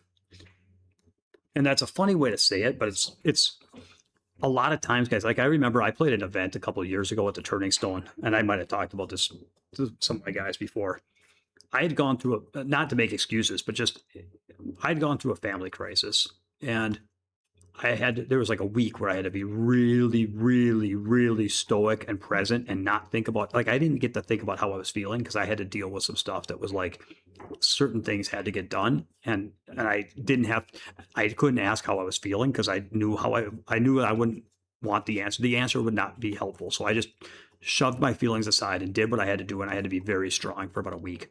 And I got through it. And then I had this tournament in New York. I'm like, do I still go? Like I was in a spot where I almost canceled, but I'd already paid my entry and I'd already signed up for the hotel. I already reserved the hotel and I had a roommate out there expecting me. And I'm like, you know what? I'm going to go. And I went out there and I was on empty, guys. I was totally on empty. I had no, like as soon as I was out of that situation, like once I was through that survival situation, like, I was so empty and bankrupt and all my feelings came crashing through. And I just realized like I didn't have any resilience. I was just broken. And I tried to play this tournament and I got everybody's coming at me and trying to beat me and playing good on me. And I'm just like, it was devastating. Oh my God, look at that shot. And it was so bad and so painful. And I drove out there. It's like a 17-hour drive to Syracuse. And I'm driving home. And it was so devastating. And I lost my first match. And then the second match, I drew a guy that was a 700 from Canada, the first round of the loser side, which is incredibly tough draw on the B side of that tournament on the first round of the B side. And I had him 8-5, and he came back and got it to 8-8. And then I ended up missing a 9 on the hill. He ended up running down to the 8, missed the 8, hooked me. I got the 8 to go in, but then I left myself a really hard 9. I couldn't put it down on the hill. And that was my tournament. It was a loss to a lower rated player, followed by drawing the toughest player on the B side and then getting them down 8-5 and then missing a 9 on the hill. So that was my tournament. It was just brutal. And I'm driving home and I'm like, why do I even play? Like, I don't have to play, guys. I don't have to play. I could teach pool, you know, I could just teach pool and tell other people how to play pool. And I don't have to do all this. I don't have to put myself on. Like, why do I still do this? And these young guys from Europe are playing so good and everybody's at 800 now. And it's like, why do I still do this? And the only answer is, what's the alternative? And the alternative is, I quit. And I guess I just feel like that's not acceptable. So there's only two choices, guys. You know, you don't have the option of playing good and feeling good and winning all the time. That's not the road. So then the road is a never-ending road of painful losses or quitting. And if a never-ending road of painful losses is too tough for you, then quit. But for me, quitting is too tough for me. And I'd rather choose a never-ending road of painful losses. I'll just take that because that's, at least I can live with myself. And then the funny part is, somewhere in the middle of that never-ending road of painful losses, sometimes I run out, and sometimes I win. And then that's always a nice mix-up. It's always a fun surprise once in a while to win something.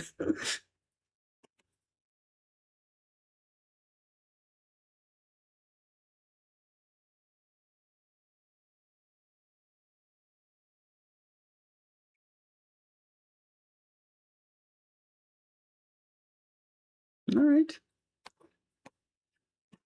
Yeah.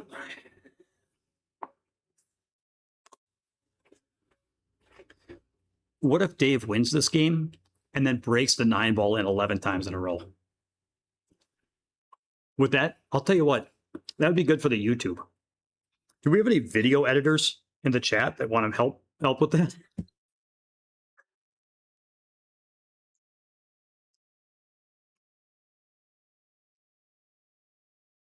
Now, honestly, guys, if I'm at the table here, I suppose you can, if you can make the 4 and get to where he's looking at, you got to go for that.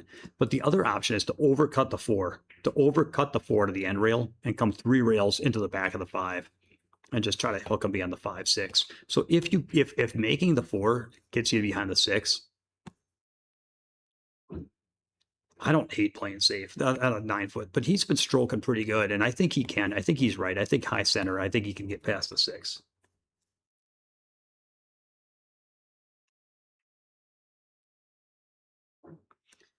Yep. Pedro mentioned the man. This is not what he was trying to do, but it's okay. The man in the arena. Yeah, that's one of my favorites. For anybody that doesn't know, I will link that.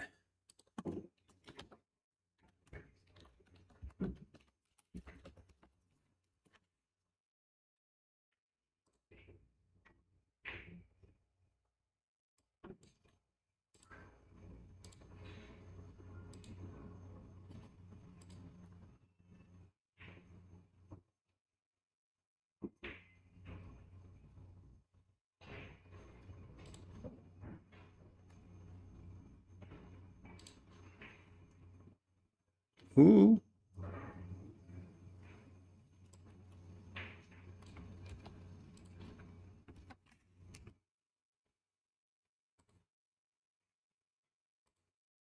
Oh.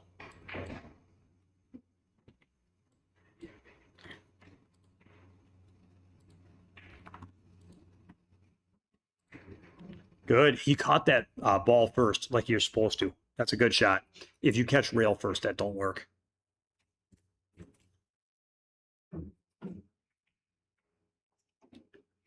Oh, no. No. So you have to, I think you had to stun that ball so you're not here. Yeah. Yeah. If you're going to roll it, you need to use check sides, but I don't, yeah, this isn't good. In his mind, you shoot it in, the 8's in front of the side. So, okay. Yeah, this isn't good, guys. In his mind, the 8's just hanging in the side pocket. And if I could just make the 6, then it's just tap, tap. But it's like, no, the 8's not hanging in front of the side. It's not just tap, tap. And so the problem is he's not creating targets. And so he's not doing his job. So this is stuff that you can control. It's stuff you can control. I'm sorry. I linked something because I couldn't copy the whole quote. It's over the YouTube comment chat thing, but I linked the Man in the Arena quote. It's definitely very good. So Dave could read that quote and tell me to get bent. That's totally fine.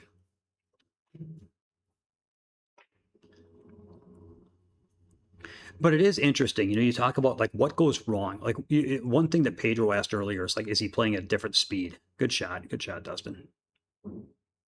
Now Dave should two-way this. He should bank this ball, and if it misses short and goes to the end rail. You could also try to play all-out safety and Z the cue ball up table, but it's a little bit too full. You're above the 8 a little ways, and I think it's actually easier to Z the 8. Easier. But, right, he made it. And I will bet $2,000 he makes this 9 ball in the middle of the pocket. It's tough, man. This is a tough shot, even when you're dead punch, even when you're feeling your best. And I don't think Dave's feeling his best. But,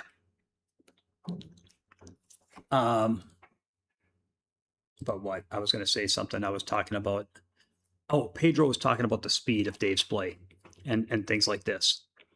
And I do think that it's important. I noticed there's difference in people's thought process when they're playing bad, and that when you're playing good, in your mind, you're thinking about, okay, I need to shoot the 6. Where do I want to be on the 8? Where is the 8?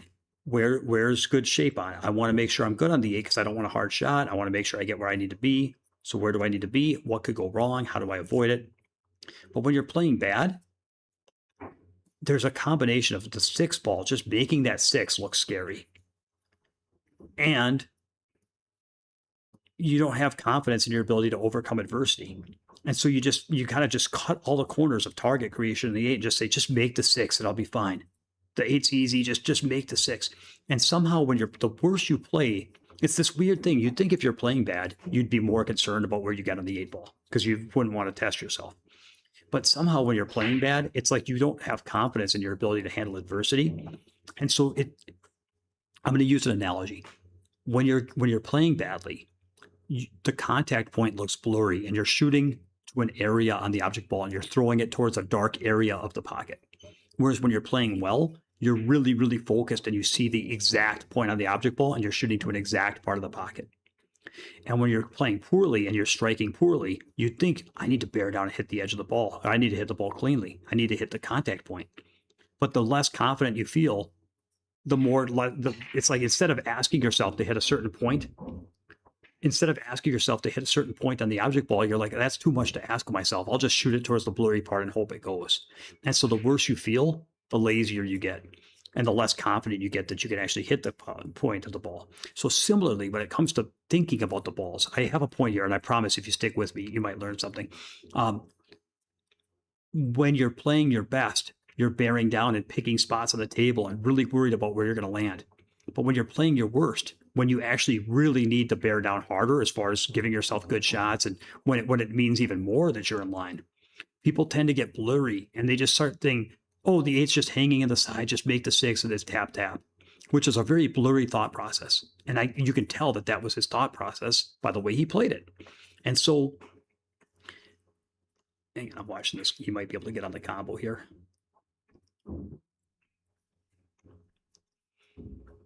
And so it's interesting, guys, to see the same way that your contact point can get blurry when you're under pressure and when you're struggling.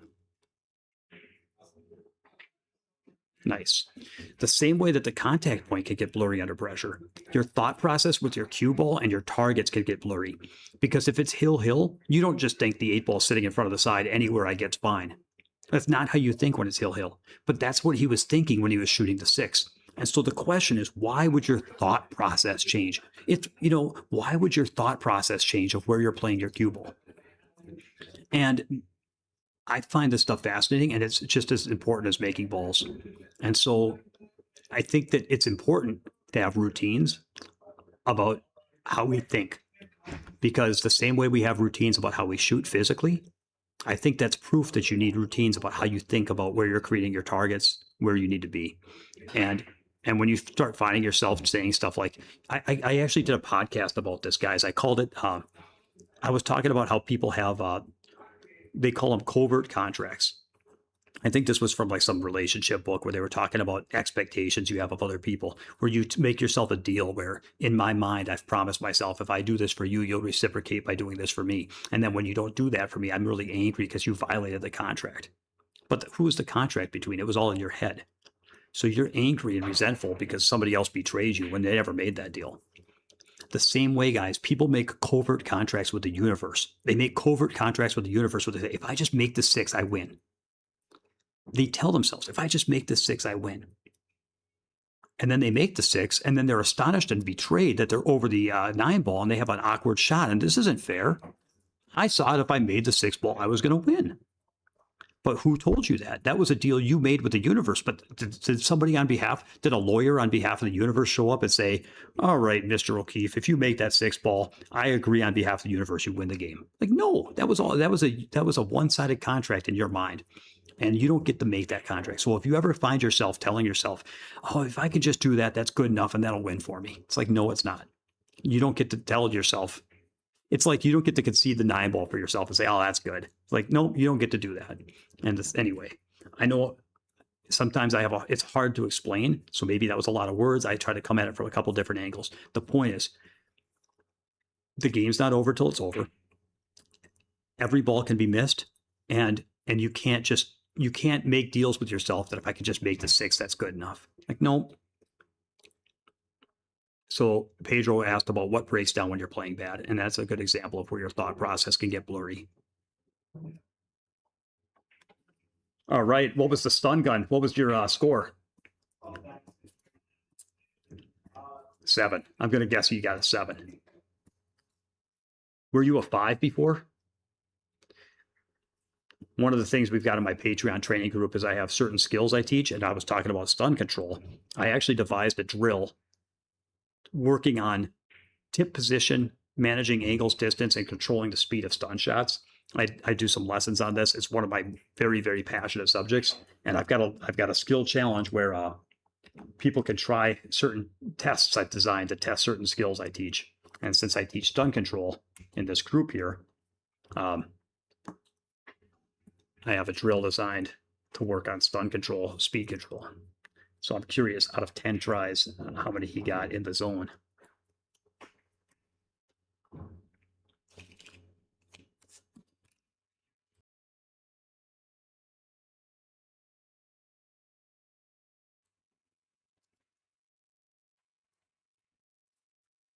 Well, so much for 11 9-ball breaks. Now, here's the sad part. The way that things are feeling right now, if the score, if he had done this when Dustin was at 11, if the score was like, if the score was 3-11, there would still be pulse. And so, yeah.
Well, let's see if Dave runs these out.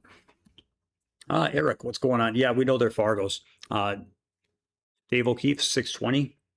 Dustin is a 568, who has been working for years to sandbag that down from where it should be. I'm just kidding.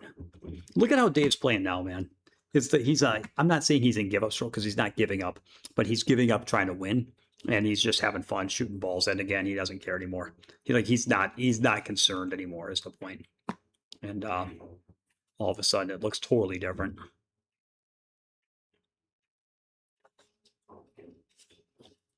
I like going forward here, and then unless you have more angle than I think, I kind of like legging forward, getting even with the 4, and using a high ball to come 2 rails out of the top right corner.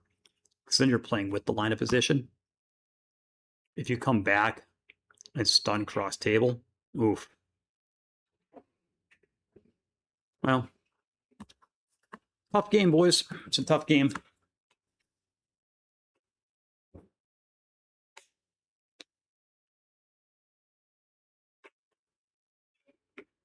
Let me ask you guys in the chat. I don't know if this is possible to arrange while Dustin's in town, but who in the chat would love to see a rematch? Because I would kind of like to see a rematch. I think that Dustin's playing well enough that a rematch would be fun to watch. And I think that it would be, I don't think it would go exactly like this again, but you never know because pool's a tough game and you just never know. So I'm gonna see if I get some people in the chat that would be interested, let me know.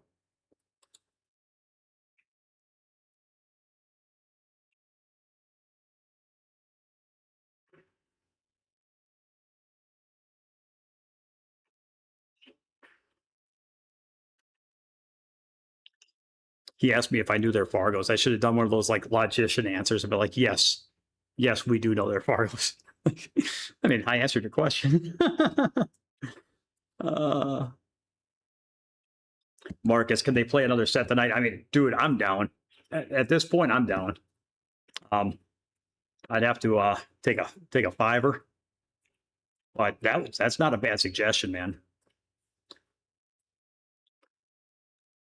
It's only 9, but you know what though, Marcus? Here's the thing: it's only 9 because it's been a fairly one-sided match. Can you imagine if the next set went 15-14?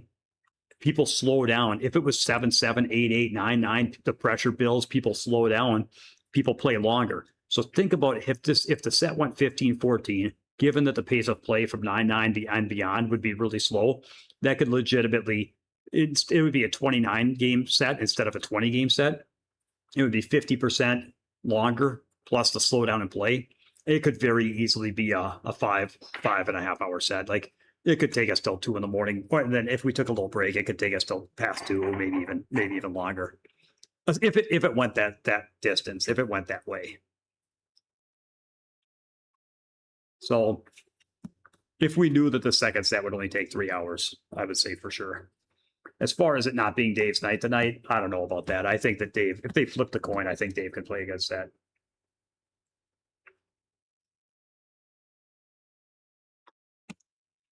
The other reason Pedro asked a question about why it's so good to keep going after you lose. This is the other reason. It's hard you can't be scared forever. You can't stay tight. The human body can't stay tight forever. The same way you can't feel good forever. Well, you just can't be scared forever. And at some point, you just stop caring. My man, fam. You know what? Not picking on Brian. Brian's not being he's not being a nit. He's just saying that it's not Dave's night. But I'll tell you, all the guys in the chat saying run it back, run it back, run it back. That's a really good mindset, man. Because you got 2 options. You can either quit or you can double down. I think that when the score was like 9-2, I think that Dave should have taken a 5-minute break, come back, looked at Dustin, and asked him if he wanted to double the bet. Because even if you lose, for the rest of your life, everybody would talk about how badass that move is. Right? And that's got to be worth something.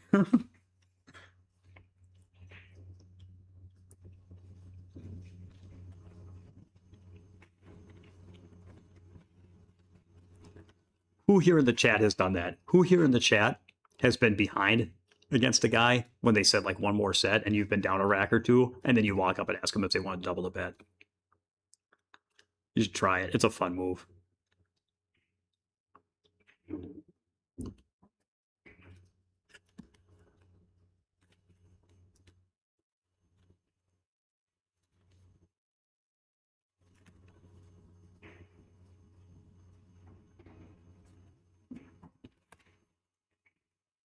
Yeah, so Marcus, nice try, but you didn't double the bet when you were down.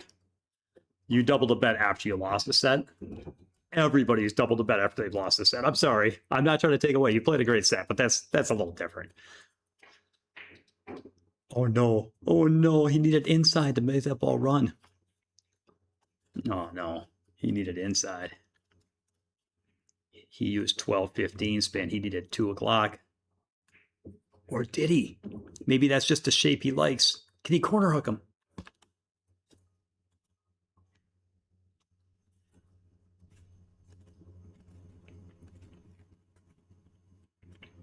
Well, congratulations to Dustin. He played very solid, and he got stronger as it went. And he needed to, because even though the score, I will end by saying this, even though the score is going to be 15-4, the truth is, had Dustin not run a couple of those racks from 7-2 to 8-2 to 9-2, and he fumbled a couple back to Dave and hung up a 9 ball, and it went 9-3, 9-4. Can you imagine, instead of 9-2, if it had gone 7-4, and Dustin fumbled a couple back? That could have been decisive. So even though it looks like Dave didn't put up a lot of opposition and gave him a bunch of games to give him a lead, that much is true. Dave gave him a bunch of games, gave him a lead. But from 7-2, Dustin played very well and prevented it from turning back around until it was a little bit too little too late. So, all right, let me check in. I'll give me 1 second. Give me 1 second.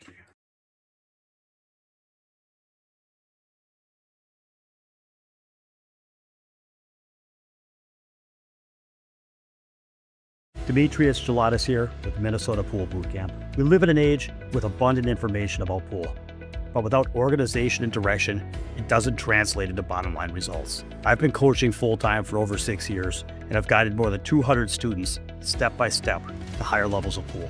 Now I've partnered with Slate Billiard Club to provide online group coaching and make our training available to players everywhere. No travel necessary. Join us online for just $19.95 a month. You'll get access to my Minnesota Pool Bootcamp playbook, covering cue ball, pattern play, mental game, and the common leaks that people have in applying this to get their game to the next level. The best part is I'll be there working with you every step of the way to give you the direction you need to see results right away.